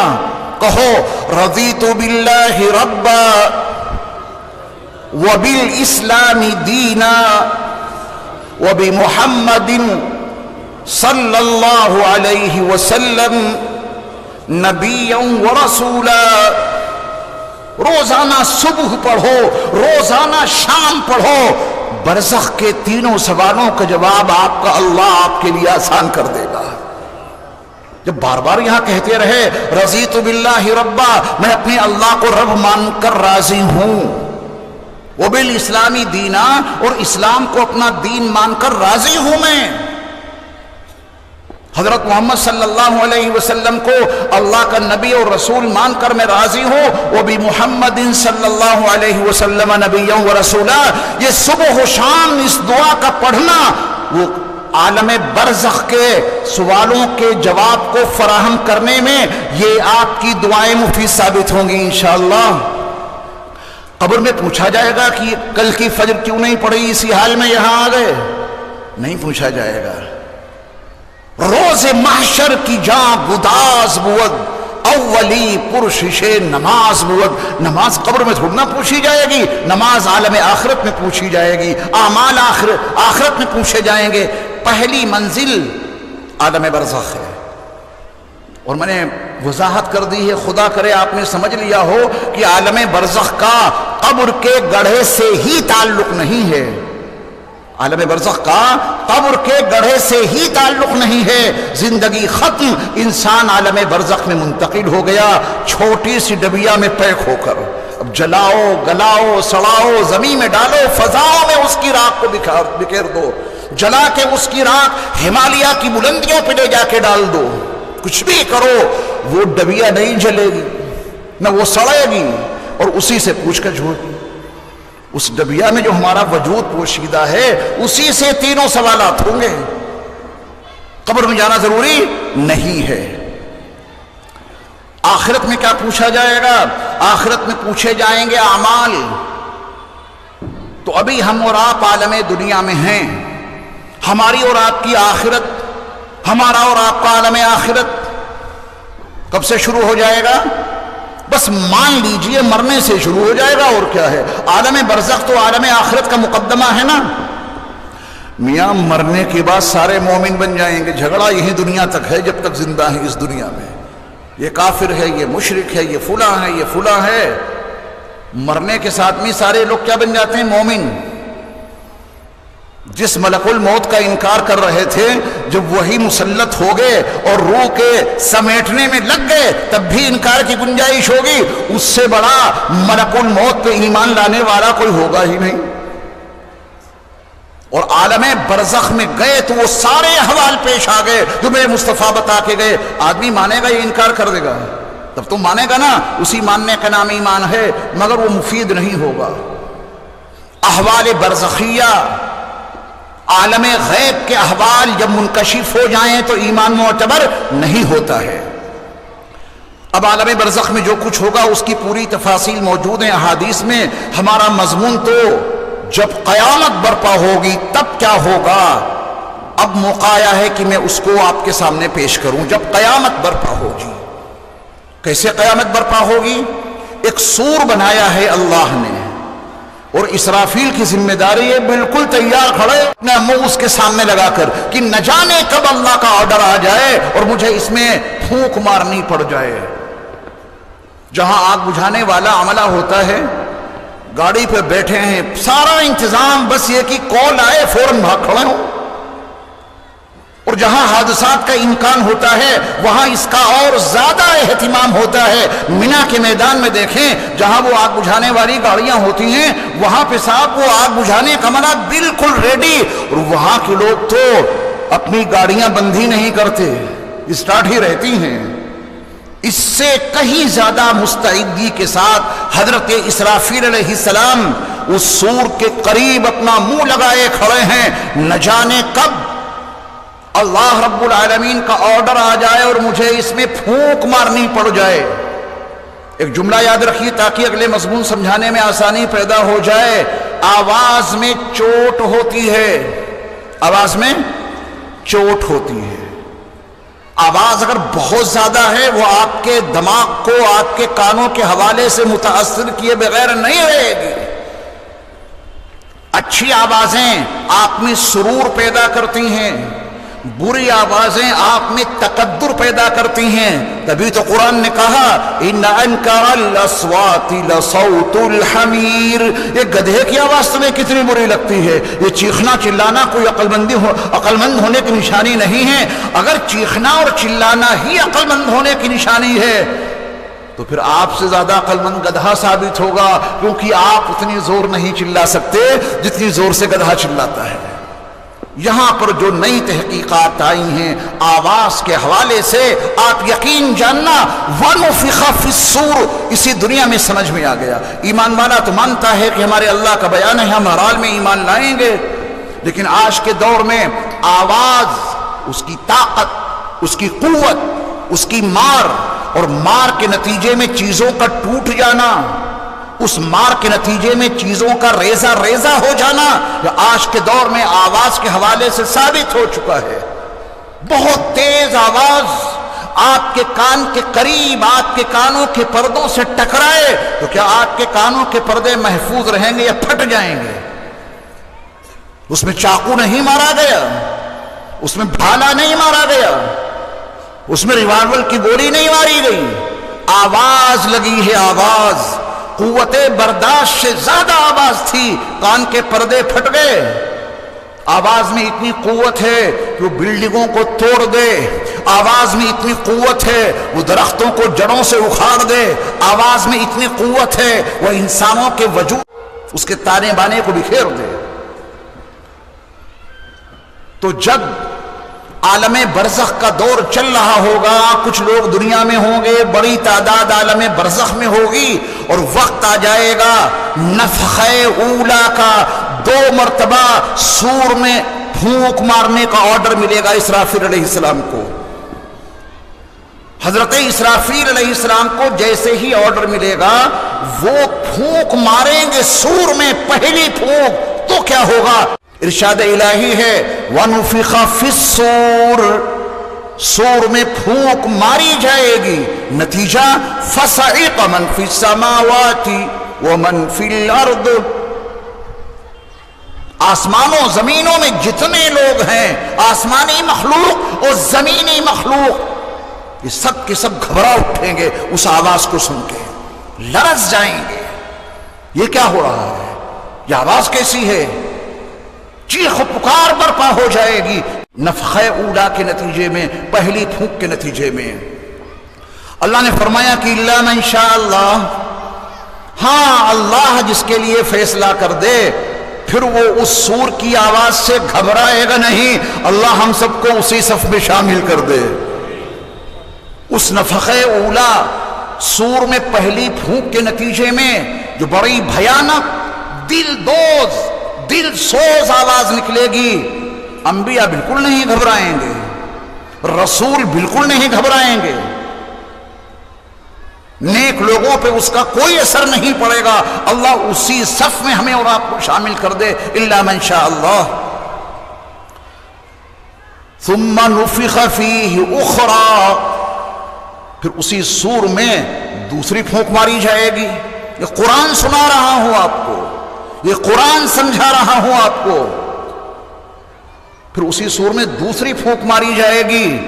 بس اس دوسری پھونک کے نتیجے میں جتنے انسان مرے پڑے ہیں، قبروں میں ان کا وجود ہو یا اجداث میں پھیلے پڑے ہوں، سب عجب الذنب والے ہیں نا، فَإِذَا هُمْ قِيَامٌ يَنظُرُونَ، وہ سب دوسری مرتبہ کے پھونک کے نتیجے میں، نفخہ ثانیہ کے نتیجے میں کھڑے ہو جائیں گے، ایک دوسرے کو دیکھ رہے ہوں گے. فَإِذَا هُمْ قِيَامٌ يَنظُرُونَ.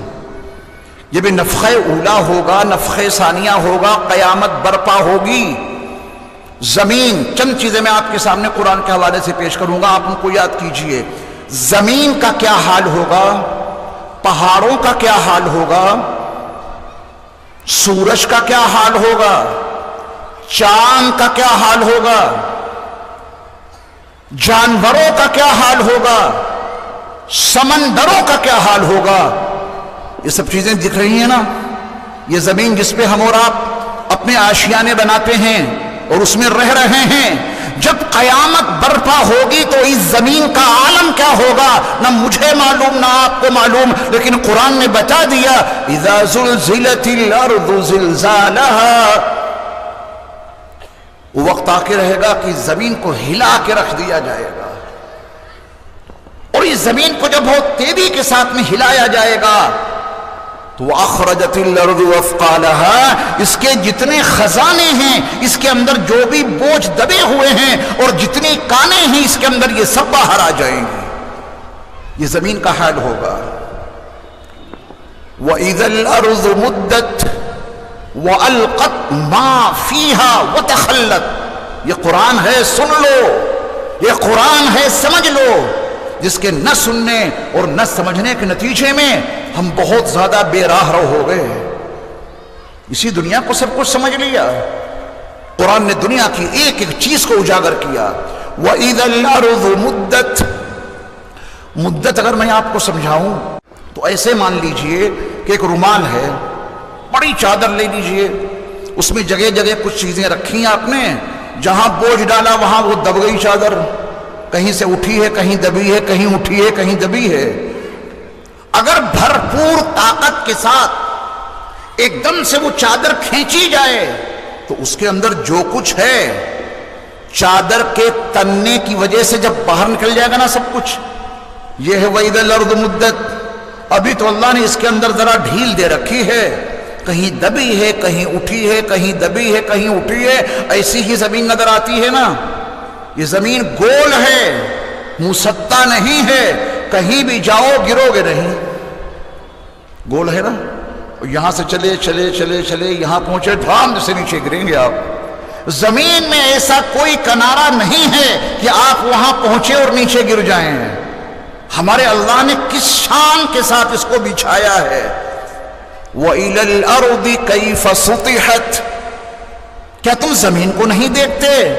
تمہارے رب نے اس کو کس شان سے بچھایا ہے. چلتے ہی چلے جاؤ، معلوم ہوگا برابر جگہ پہ چل رہے ہو، حالانکہ ہر 5 کلومیٹر کے بعد یا تو ڈاؤن ہو رہے ہوگے یا اپ ہو رہے ہوگے. ایسی ہے یہ زمین، چادر ڈھیلی ہے، سونا چاندی لوہا پتہ نہیں کیا کیا اندر ہے. وَإِذَا الْأَرْضُ مُدَّتْ، ایک دن ایسا آئے گا کہ اللہ اس زمین کی چادر کو پکڑ کے اتنی تیزی کے ساتھ میں کھینچے گا.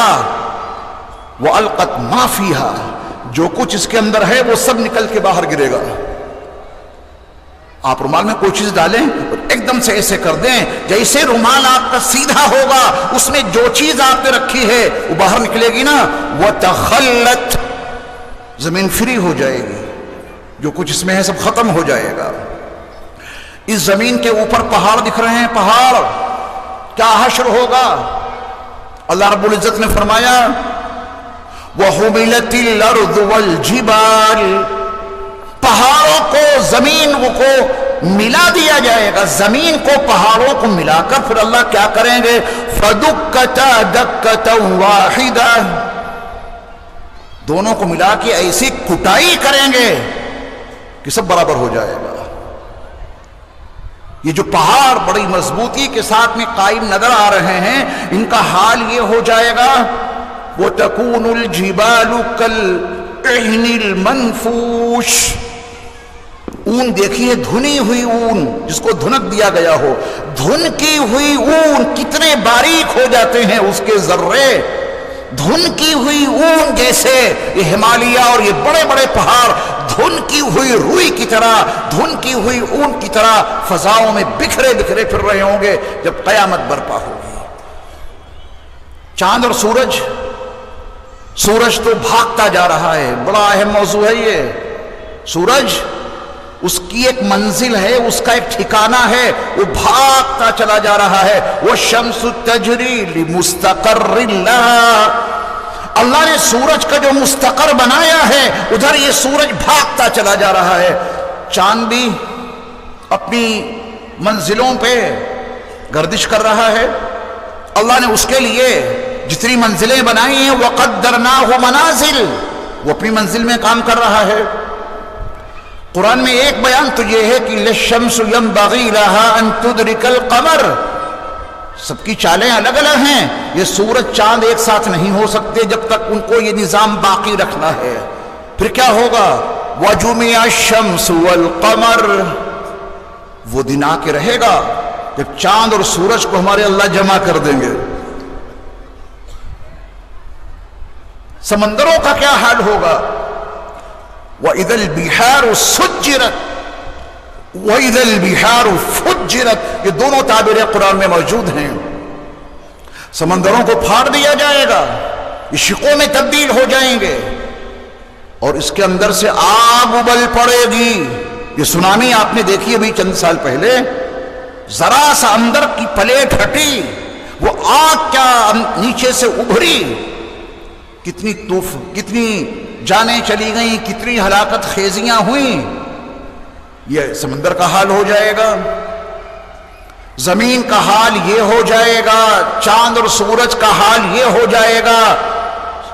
سورج کا ایک حال یہ بھی بتایا کہ اذا الشمس کورت، بے نور ہو جائے گا. وَإِذَا النُّجُومُ انْكَدَرَتْ، یہ اجرام سماویہ ٹوٹ ٹوٹ کر گرنے لگیں گے.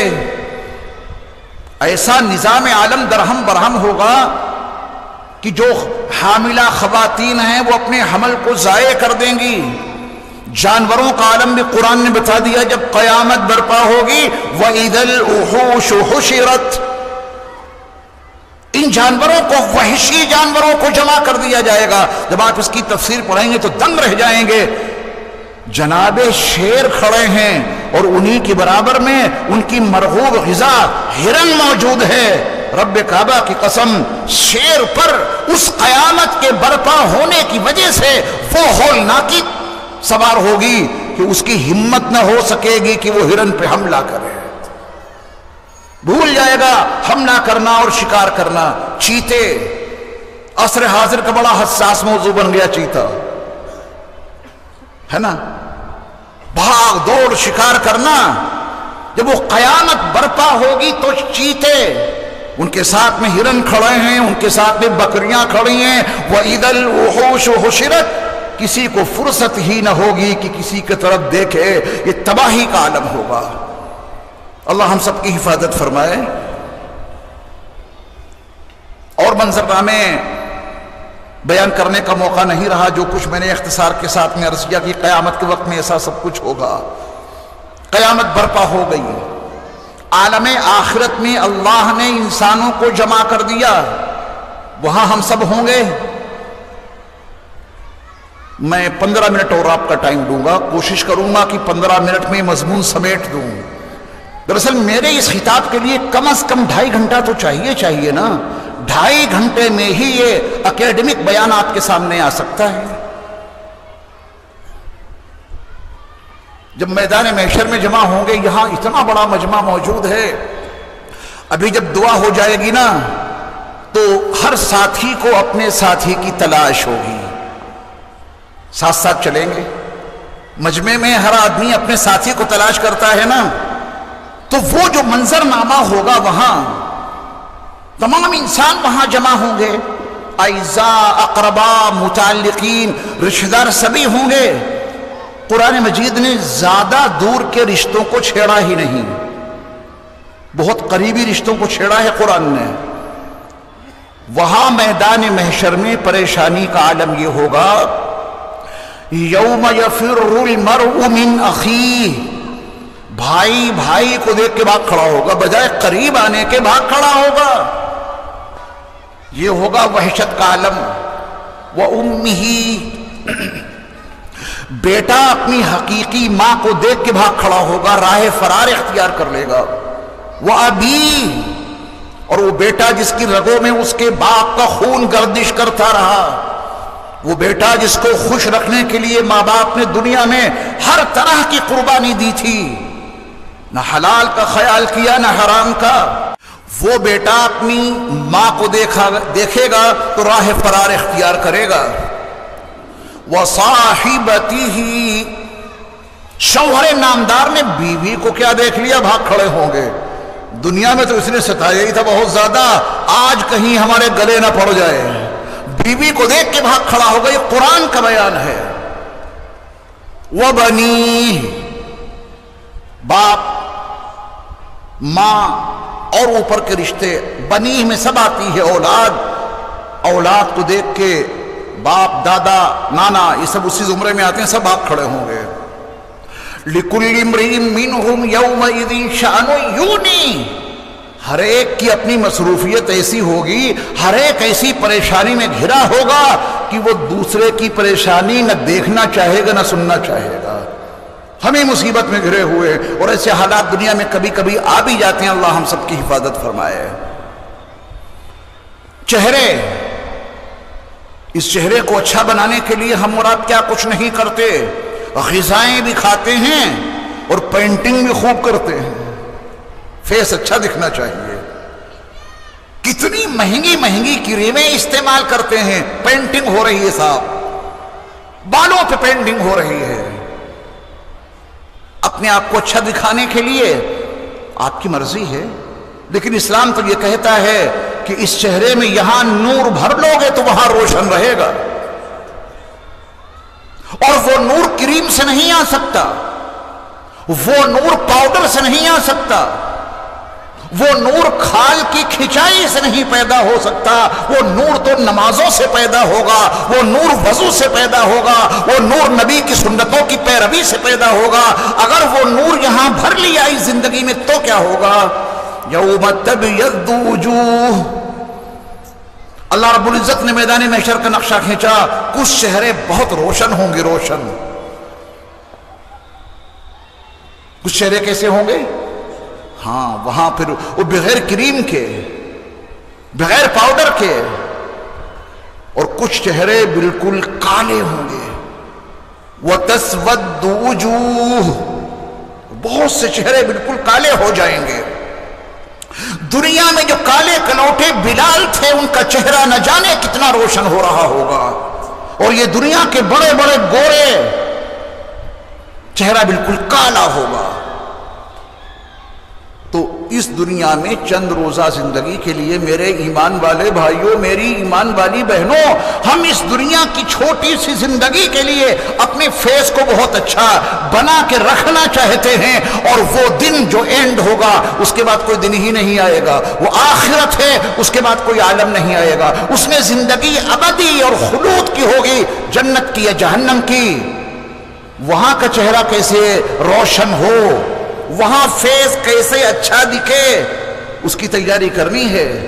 وہاں کچھ چہرے سفید ہوں گے اور وہاں کچھ چہرے کالے ہو جائیں گے، جو پسند ہو اس کی تیاری یہی کرو۔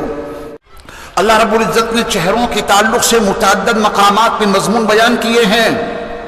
وجوہ یومئذ ناظرہ، ناظر دو طریقے سے لکھا جاتا ہے۔ اگر آپ نے زوئے سے لکھا تو اس کا ترجمہ ہے دیکھنے والا، اور اگر زواد سے لکھا تو اس کا ترجمہ ہے تر و تازہ۔ اگر زواد سے لکھا ہے وجوہ یومئذ ناظرہ، اس دن کچھ چہرے بہت تر و تازہ ہوں گے۔ ووجوہ یومئذ باسرہ، اور کچھ چہرے ایسے ہوں گے اداسی چھائی ہوگی ان کے چہروں پہ، ادھر تازگی ہے، تر و تازگی ہے ان کے چہروں پر، اور اس کے بالمقابل کچھ چہرے ایسے ہوں گے کہ وہ اداس ہوں گے۔ چہرے نورانی بنانے ہیں، یہی بنیں گے، وہ آخرت میں تو رزلٹ آئے گا۔ نورانی چہرے ناظرہ، ووجوہ یومئذ باسرہ، اور کچھ چہرے وہاں بہت زیادہ اداس ہوں گے۔ تو وہاں حشاش بشاش رہنا چاہتے ہیں یا اداس؟ حشاش بشاش، اس کی تیاری یہیں پہ کرنی ہے۔ جو کچھ ہم اور آپ دنیا میں کرتے ہیں، توجہ سے سنیے گا، ہمارا ہر عمل لکھا جا رہا ہے، ہماری ہر بات لکھی جا رہی ہے۔ عن الیمین وعن الشمال قعید، دائیں بائیں بیٹھے ہیں۔ قرآن کا بیان ہے، ہاتھ پھیر کے دیکھو، ملے گا کوئی؟ ہاتھ پھیرے، کچھ محسوس ہوگا کہ کوئی بیٹھا ہے یہاں، لیکن قرآن کا بیان ہے تو برحق ہے، آمنا، اس پر ہم ایمان لائے۔ عن الیمین وعن الشمال قعید، دائیں بائیں بیٹھے ہیں۔ ما یلفظ من قول الا لدیہ رقیب عتید، تمہاری زبان سے کوئی لفظ نکل ہی پاتا ہے کہ اسے وہ اچک کے محفوظ کر لیتے ہیں، اور جو کچھ کرتے ہیں وہ بھی لکھا جاتا ہے۔ کرامن کاتبین یعلمون ما تفعلون، جو کچھ تم کرتے ہو اسے انہیں اس کا علم ہے اور اس کے لکھ رہے ہیں۔ وہ یہ اعمال وہاں پیش کیے جائیں گے، یہ اعمال نامہ وہاں دیا جائے گا، ہمارے اعمال کو، ہماری باتوں کو تولا جائے گا۔ وَنَضَعُ الْمَوَازِينَ الْقِسْطَ لِيَوْمِ الْقِيَامَةِ، جب قیامت برپا ہوگی، یہی تو ہمارا موضوع ہے آج کا، تو وہاں ترازو لگا دیے جائیں گے اعمال کو تولنے کے لیے، اور ٹھیک ٹھیک تولنے والے ترازو۔ وَنَضَعُ الْمَوَازِينَ الْقِسْطَ لِيَوْمِ الْقِيَامَةِ وَالْوَزْنُ يَوْمَئِذٍ الْحَقُّ، اس دن تول برحق ہے، بچے گا کوئی نہیں جس کے نام اعمال نہ تولے جائیں۔ اس تول کا رزلٹ کیا ہوگا؟ فَأَمَّا مَنْ ثَقُلَتْ مَوَازِينُهُ فَهُوَ فِي عِيشَةٍ رَاضِيَةٍ، اس تول میں جس کے نیک اعمال کا پلڑا بھاری ہو گیا وہ جنت میں جائے گا۔ وَأَمَّا مَنْ خَفَّتْ مَوَازِينُهُ فَأُمُّهُ هَاوِيَةٌ، اور اس تول میں جس کے نیک اعمال کا پلڑا ہلکا ہو گیا وہ جہنم میں جائے گا۔ تول کے علاوہ نامہ اعمال ہاتھوں میں دیا جائے گا۔ جب قیامت برپا ہوگی تو ہماری زندگی کا ثبوت، تحریری ثبوت ہمارے ہاتھوں میں دیا جائے گا۔ کچھ لوگوں کو ان کا تحریری عملی ثبوت داہنے ہاتھ میں دیا جائے گا، اور کچھ لوگوں کا ان کا نام اعمال ان کے الٹے ہاتھ میں دیا جائے گا۔ فرق کیا ہے؟ پانی پینا ہے، گلاس اس ہاتھ سے لے لو یا اس ہاتھ سے لے لو، پانی تو منہ میں جائے گا نہیں۔ یہ ہماری اور آپ کی سوچ ہے۔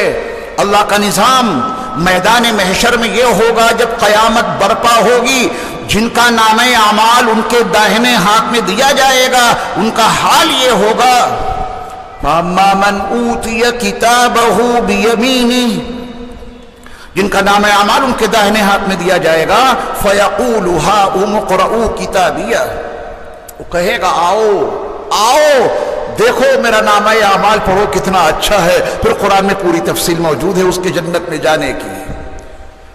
وَأَمَّا مَنْ أُوتِيَ كِتَابَهُ بِشِمَالِهِ، اور جس کا نام اعمال اس کے الٹے ہاتھ میں دیا گیا، وہ کیا کہے گا؟ قرآن نے اسے نقل کیا، وہ کہے گا یا لیتنی لم اوت کتابیہ، کاش مجھے میرا اعمال نامہ عطا ہی نہ کیا گیا ہوتا۔ اس میں تباہ کاریاں اس کی زندگی کی لکھی ہیں، بدعمالیاں لکھی ہیں، پھر اس کے جہنم میں ڈالے جانے کا تذکرہ موجود ہے۔ ایسے پریشانی کے عالم میں ہمیں اور آپ کو کس کی تلاش ہوگی، یہ مضمون بیان کر کے دعا کر دوں گا۔ آدم علیہ السلام سے لے کر قیامت کے برپا ہونے تک جتنے انسان دنیا میں آئے سارے وہاں موجود ہوں گے، وہ تلاش کس کی ہوگی؟ انس بن مالک سے پوچھو، صحیح بخاری میں وہ حدیث موجود ہے، مسلم میں موجود ہے، پوچھو انس بن مالک سے رضی اللہ تعالیٰ عنہ۔ سب لوگ شفاعت کو پانے کے لیے ابا آدم علیہ السلام کے پاس جائیں گے، سفارش کی درخواست کریں گے، تفصیل میں جائے بغیر وہ نوح علیہ السلام کے پاس بھیجیں گے، جاؤ نوح علیہ السلام کے پاس۔ سب حضرت نوح علیہ السلام کے پاس پہنچیں گے، وہ بھی عذر پیش کر کے حضرت ابراہیم علیہ السلام کے پاس بھیجیں گے، اور حضرت ابراہیم علیہ السلام حضرت موسیٰ علیہ السلام کے پاس بھیجیں گے، یہ مسئلہ میں نہیں حل کر سکتا، ان کے پاس جاؤ۔ اور موسیٰ علیہ السلام جو اللہ کے کلیم ہیں وہ بھی عذر پیش کر دیں گے، اپنا یہ کیس لے کے عیسیٰ علیہ السلام کے پاس جاؤ۔ جب ہم اور آپ حضرت عیسیٰ علیہ السلام کے پاس جائیں گے تو وہ بھی یہی کہیں گے کہ یہ کام میرے اختیار سے باہر ہے کہ اللہ کی بارگاہ میں تمہاری کوئی بات رکھ سکوں، یہ مسئلہ تو وہ حل کر سکتے ہیں جن کے صدقے میں نبیوں کو نبوت ملی، یہ مسئلہ تمہارا وہاں حل ہوگا جن کے طفیل رسولوں کو رسالت ملی، جاؤ حضرت محمد صلی اللہ علیہ وسلم کے پاس۔ پہلے ان کے پاس جا سکتے تھے نا، تو مزید عظمت مصطفیٰ دل کی گہرائیوں میں کیسے اترتی، یہ ترتیب بنائی گئی۔ سمجھو اپنے نبی کے مقام کو۔ تب ہم اور آپ نبی صلی اللہ علیہ وسلم کے پاس پہنچیں گے، اپنی بات رکھیں گے، اپنی ضرورت رکھیں گے، اپنی سفارش کے لیے گزارش کریں گے، یا رسول اللہ صلی اللہ علیہ وسلم آپ اللہ کی بارگاہ میں ہماری سفارش فرمائیے۔ یہ حدیث میں مکمل بعد میں کروں گا، یہاں پر کچھ سوالات آپ کے سامنے رکھتا ہوں، توجہ سے سنیے گا۔ نبی ملیں گے کہاں؟ اتنا بڑا مجمع ہوگا، اتنے بڑے مجمع میں شافی محشر ساقی کوثر حضرت محمد صلی اللہ علیہ وسلم ہمیں ملیں گے کہاں؟ تو وہ حدیث بھی حسن اتفاق سے حضرت انس بن مالک رضی اللہ تعالیٰ عنہ سے منقول ہے، صحیح حدیث۔ یہ سوال خود حضرت انس رضی اللہ تعالیٰ عنہ نے نبی کریم صلی اللہ علیہ وسلم سے کیا تھا کہ یا رسول اللہ صلی اللہ علیہ وسلم، قیامت کے دن ہمیں آپ کی شفاعت کی ضرورت ہوگی۔ تو آپ نے فرمایا کہ ضرور کروں گا، تمہیں ضرورت ہے تو میں یہ کام ضرور کروں گا۔ تب حضرت انس بن مالک نے پوچھا تھا کہ یا رسول اللہ صلی اللہ علیہ وسلم، آپ میدان محشر میں ہمیں ملیں گے کہاں پر؟ اللہ اکبر! کیا صحابہ کا جذبہ تھا، جب قیامت برپا ہوگی اس مضمون میں اس کو یاد کر لو تاکہ نبی تک پہنچنے میں آسانی ہو جائے، ان کا پتہ معلوم ہو جائے گا اس حدیث کے حوالے سے۔ کہاں ملیں گے آپ؟ تو رسول اکرم صلی اللہ علیہ وسلم نے 3 جگہیں بتائی تھیں۔ پلسرات پہ آ جانا، وہاں مل جاؤں گا، وہاں نہ ملوں تو جہاں اعمال نامے تولے جا رہے ہوں گے، میزان عدل، وہاں آ جانا، وہاں نہ ملوں تو جہاں میں اپنی امت کو اپنے نورانی ہاتھوں سے جام کوثر پلا رہا ہوں گا وہاں آ جانا، وہاں تو مل ہی جاؤں گا۔ تلاش کرنے میں آسانی ہو گئی۔ ابھی یہاں تو رہتے ہوئے نہ میں بتا سکتا ہوں نہ آپ کی پلسرات ہوگی کس علاقے میں، یہاں رہتے ہوئے یہ بھی نہیں بتا سکتے کہ میزان کہاں ہوگی، لیکن یہ بتا سکتا ہوں کہ حوض کوثر کہاں ہوگی، وہ پتہ معلوم ہے مجھے، بتا دوں، ہے نا، آپ ہو کے آئے ہیں وہاں۔ اللہ کے نبی علیہ السلام کا فرمان عالی شان ہے، ما بین بیتی و منبری روضۃ من ریاض الجنہ و منبری علی حوضی، میرے گھر اور میرے منبر کے درمیان کا جو حصہ ہے وہ جنت کی کیاریوں میں سے ایک کیاری ہے، اور میرا یہ منبر رکھا ہوا ہے یہ میری حوض کے اوپر ہے۔ تو نبی صلی اللہ علیہ وسلم اپنی حوض کوثر پہ وہاں ملیں گے انشاءاللہ، وہاں چل کے اپنی بات رکھیں گے، تب میرے مصطفیٰ علیہ السلام اللہ کی بارگاہ میں پہنچیں گے۔ یہی واقعہ سنا کے بات کو ختم کروں گا۔ دیکھیں کتنا عجیب منظرنامہ ہوگا۔ میں بھی شفاعت مصطفیٰ کا طلبگار ہوں، اور آپ بھی شافی محشر کی شفاعت کے طلبگار ہیں، متلاشی ہیں۔ نبی علیہ السلام اللہ کی بارگاہ میں پہنچیں گے اور پہنچ کر سجدہ ریز ہو جائیں گے، اللہ اکبر، ہمارے اور آپ کے لیے، اپنی امت کے لیے جنہیں ہم کہیں نہیں یاد رکھتے۔ شادی ہو دادا کو راضی رکھنا ہے، نانا کو راضی رکھنا ہے، دادی کو راضی کرنا ہے، پھوپھی کو راضی رکھنا ہے، کبھی نہیں پوچھتے کہ یا رسول اللہ آپ نے تو ہمیں کہیں فراموش نہیں کیا، نہ فرش پہ آپ نے ہمیں فراموش کیا ہے، نہ عرش پہ آپ نے ہمیں فراموش کیا ہے، اور ہم اتنے نااہل ہیں کہ ہم نے کبھی آپ کو یاد ہی نہیں کیا۔ ان سے پوچھ پوچھ کے زندگی گزارو میرے ایمان والے بھائیوں، اپنی زندگیوں میں ایک صالح انقلاب برپا کرو۔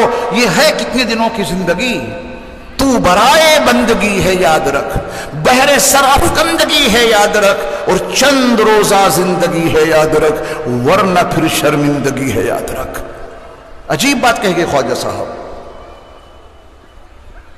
چند روزہ زندگی ہے یاد رکھ، ورنہ پھر شرمندگی ہے یاد رکھ، ایک دن مرنا ہے آخر موت ہے، کر لے جو کرنا ہے آخر موت ہے۔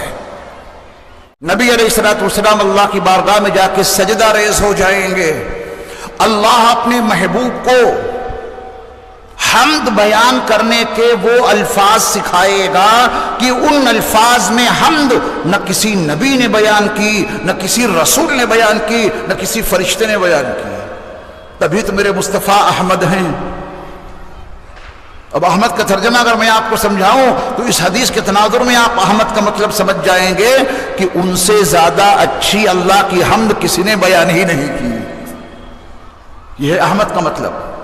محمد جس کی سب تعریف کریں، ساری کائنات میرے مصطفیٰ کی تعریف میں لگی ہوئی ہے، کیونکہ سب کو معلوم ہے کہ نہ تو عرب کے لیے ہے نہ تو عجم کے لیے، نہ تو عرب کے لیے ہے نہ تو عجم کے لیے، تو ایک آستین ہے ہر چشم نم کے لیے۔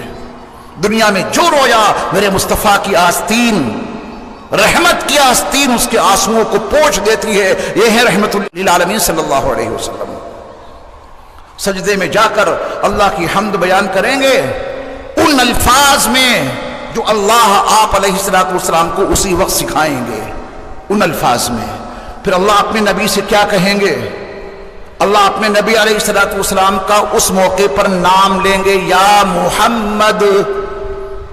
پورے قرآن میں تو کہیں یا محمد نہیں کہا، کہیں نہیں کہا یا محمد۔ اور نبی و رسولوں کے ناموں کا تذکرہ ہے، لیکن اللہ نے اپنے نبی کو جب بلایا تو کہا یا ایھا المزمل، اور کبھی کہا یا ایھا المدثر، اور کبھی کہا یا ایھا النبی، اور کبھی کہا یا ایھا الرسول، اور کبھی ان کو بلانے کا عنوان بنایا ہے طٰہٰ اور یاسین۔ یا محمد قرآن میں کہیں نہیں کہا، لیکن اللہ اس میدان محشر میں اپنے نبی کو یا ایھا النبی، یا ایھا الرسول، یا ایھا المزمل، یا ایھا المدثر کہہ کے نہیں بلائے گا، وہاں اللہ کہیں گے یا محمد۔ سمجھا دوں؟ محمد، یا محمد کیوں کہیں گے اللہ جب قرآن میں نہیں کہا؟ دراصل یہ یا محمد وہاں اللہ اپنے نبی کا نام نہیں بلکہ ان کا وصف بیان کر رہا ہے۔ مقام محمود پر میرے مصطفیٰ فائز ہوں گے، حمد کا جھنڈا آپ کے ہاتھ میں ہوگا، سارے انسان آپ کی تعریف کر رہے ہوں گے۔ وہاں پہ اللہ کہے گا کہ اے وہ جن کی سب تعریف کر رہے ہیں، یہاں محمد ان کے نام کے عنوان سے نہیں بلکہ ان کے وصف کے عنوان سے بلائے گا، اے وہ جن کی تعریف میں سب لگے ہوئے ہیں، جن کی سب تعریف کریں۔ یا محمد ارفع راسک، اپنے سر کو تو اٹھائیے اللہ کی طرف سے، وہ ہمارے اور آپ کے لیے جائیں گے، وہ تو بخشے بخشائے ہیں، جنت انہی کے صدقے میں ملے گی ہمیں اور آپ کو انشاءاللہ، اور ہمارے اور آپ کے لیے ہی تو وہ جائیں گے اللہ کی بارگاہ میں، اپنی امت کے لیے ہی تو وہ سجدہ ریز ہوں گے اللہ کی بارگاہ میں، اور سجدہ ریز ہو کر اللہ کی حمد بیان کریں گے، اور اللہ اپنے محبوب نبی سے کہے گا کہ یا محمد، اے وہ جن کی سب تعریف کر رہے ہیں، اپنا سر اٹھائیے، اور سر اٹھا کر آپ کو جو مانگنا ہے وہ مانگ لیجئے۔ سل توتا، مانگو جو کچھ مانگنا ہے، تمہاری ہر مانگ پوری کی جائے گی۔ میرے مصطفیٰ کیا کیا مانگیں گے، اللہ ان کو کیا کیا عطا کرے گا، اس کو قرآن کی اس آیت کے تناظر میں دیکھیں، وَلَسَوْفَ يُعْطِيكَ رَبُّكَ فَتَرْضَىٰ، آپ کا رب آپ کو عطا کرتا ہی رہے گا، آپ کا رب آپ کو دیتا ہی رہے گا، اللہ کی عطاؤں اور اس کی نوازشات کا سلسلہ جاری ہی رہے گا جب تک میرے محبوب آپ راضی نہیں ہو جاتے۔ اب میرے مصطفیٰ کس اسٹیج پہ راضی ہوں گے اللہ جانے یا نبی صلی اللہ علیہ وسلم جانے، لیکن اللہ اپنے نبی کو راضی کیے بغیر اپنی عطاؤں کا سلسلہ روکے گا نہیں۔ نبی علیہ السلام کا یہ سفارشی عمل، اپنی امت کو بخشوانے کے لیے اللہ کی بارگاہ میں جانا، یہ ان کا بہت بڑا احسان ہوگا ہم پہ اور آپ پہ۔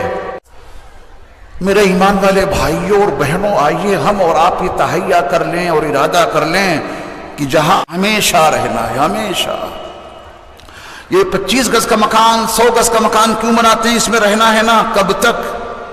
پھر تو گڑھے میں ڈال دیے جائیں گے، پتہ نہیں گڑھا ملے گا کہ نہیں ملے گا، پھر عالم آخرت میں منتقل ہو جائیں گے، وہاں تو ہمیشہ رہنا ہے۔ اگر مجرم بن کے وہاں پہنچے تو جیل خانہ ہے، مومن بن کے پہنچے، فرما بردار بن کے پہنچے، اللہ کے اطاعت گزار بن کے پہنچے، نبی علیہ السلام کی سنتوں کے پیروکار بن کے پہنچے، اللہ جنت عطا کرے گا۔ اس کے لیے واحد حل یہ ہے کہ ہم اور آپ اپنی 24 گھنٹے کی اس معمولاتی زندگی کو اللہ اور اس کے رسول علیہ السلام کی تابعداری میں گزاریں، اللہ کا جو حکم ہے اس کو مانیں، اس کے رسول کا جو حکم ہے اس کو مانیں، بس نمازوں کا خاص اہتمام رکھیں۔ نماز کے لیے آپ وضو کرتے ہیں نا، صحابہ نے پوچھا تھا کہ یا رسول اللہ اتنا بڑا مجمع ہوگا انسانوں کا، آپ اپنی امت کو کیسے پہچانیں گے، آپ ہم غلاموں کو کیسے پہچانیں گے اتنے بڑے مجمع میں؟ میرے مصطفیٰ علیہ السلام نے فرمایا تھا تمہارے وضو کے جو اعضاء ہیں ان کی چمک سے میں تمہیں پہچان لوں گا۔ اپنے وضو کے اعضاء کی جو چمک جتنی بڑھانا چاہے بڑھائے۔ نماز کے لیے جو ہم اور آپ وضو کرتے ہیں بظاہر تو منہ ہاتھ دھوتے ہیں، لیکن نبی فرما گئے ہیں کہ منہ ہاتھ نہیں دھو رہے ہو، وضو کے پانی کے توسط سے تم اپنے چہرے میں نور بھر رہے ہو، اپنے ہاتھوں میں نور بھر رہے ہو، اور کل یہی چمک اٹھیں گے اور تمہارے وضو کے انہی اعضاء کی چمک سے میں تمہیں پہچان لوں گا۔ میرے ایمان والے بھائیوں، نماز پڑھو گے تو وضو ضرور کرو گے، اعضاء کو چمکاؤ، اپنے چہرے کو تر و تازہ رکھنے کے لیے تیاری یہی کرو، وہاں چہرے کالے نہ پڑنے پائیں، چہرے منور رہیں، روشن رہیں، تر و تازہ رہیں، اس کی محنت ہمیں اور آپ کو یہی کرنی ہے۔ اور کوئی زیادہ لمبا چوڑا نصاب نہیں، آپ کے سبق میں صرف اتنا شامل ہے پہلے مرحلے میں کہ بس نمازوں کی پابندی کر لو، نماز میں جو کچھ پڑھا جاتا ہے سب سے پہلے وہ صحیح کر لو، اللہ اکبر سے لے کر السلام علیکم ورحمۃ اللہ تک الفاظ صحیح ہو جائیں اور ان کے معنی یاد کر لو. اگر یہ نماز صحیح ہو گئی، میں کوئی اتھارٹی نہیں رکھتا کہ آپ کو کوئی خوشخبری سنا دوں، میں قرآن کی بات بتا رہا ہوں آپ کو. ان الصلاۃ تنہی عن الفحشاء والمنکر. نماز تو پڑھیں، صحیح کر کے پڑھیں. آسان زبان میں یہ سمجھیں کہ نماز کو نماز کے عنوان سے ادا کر دیجئے. یہی نماز فحش کاموں، برے کاموں سے ہمیں اور آپ کو روک دے گی. بڑی اہمیت ہے نماز کی پوری زندگی میں. تو آج تحریہ کر کے اٹھیں کہ انشاءاللہ نماز کبھی نہیں چھوڑیں گے. جریر ابن عبداللہ، صحیح بخاری کی حدیث، نبی کی بارگاہ میں پہنچ گئے اور کہتے ہیں کہ میں نے نبی سے بیعت کر لی 3 باتوں پر. بایعت رسول اللہ صلی اللہ علیہ وسلم علی اقام الصلاة و ایتاء الزکاة والنصح لکل مسلم.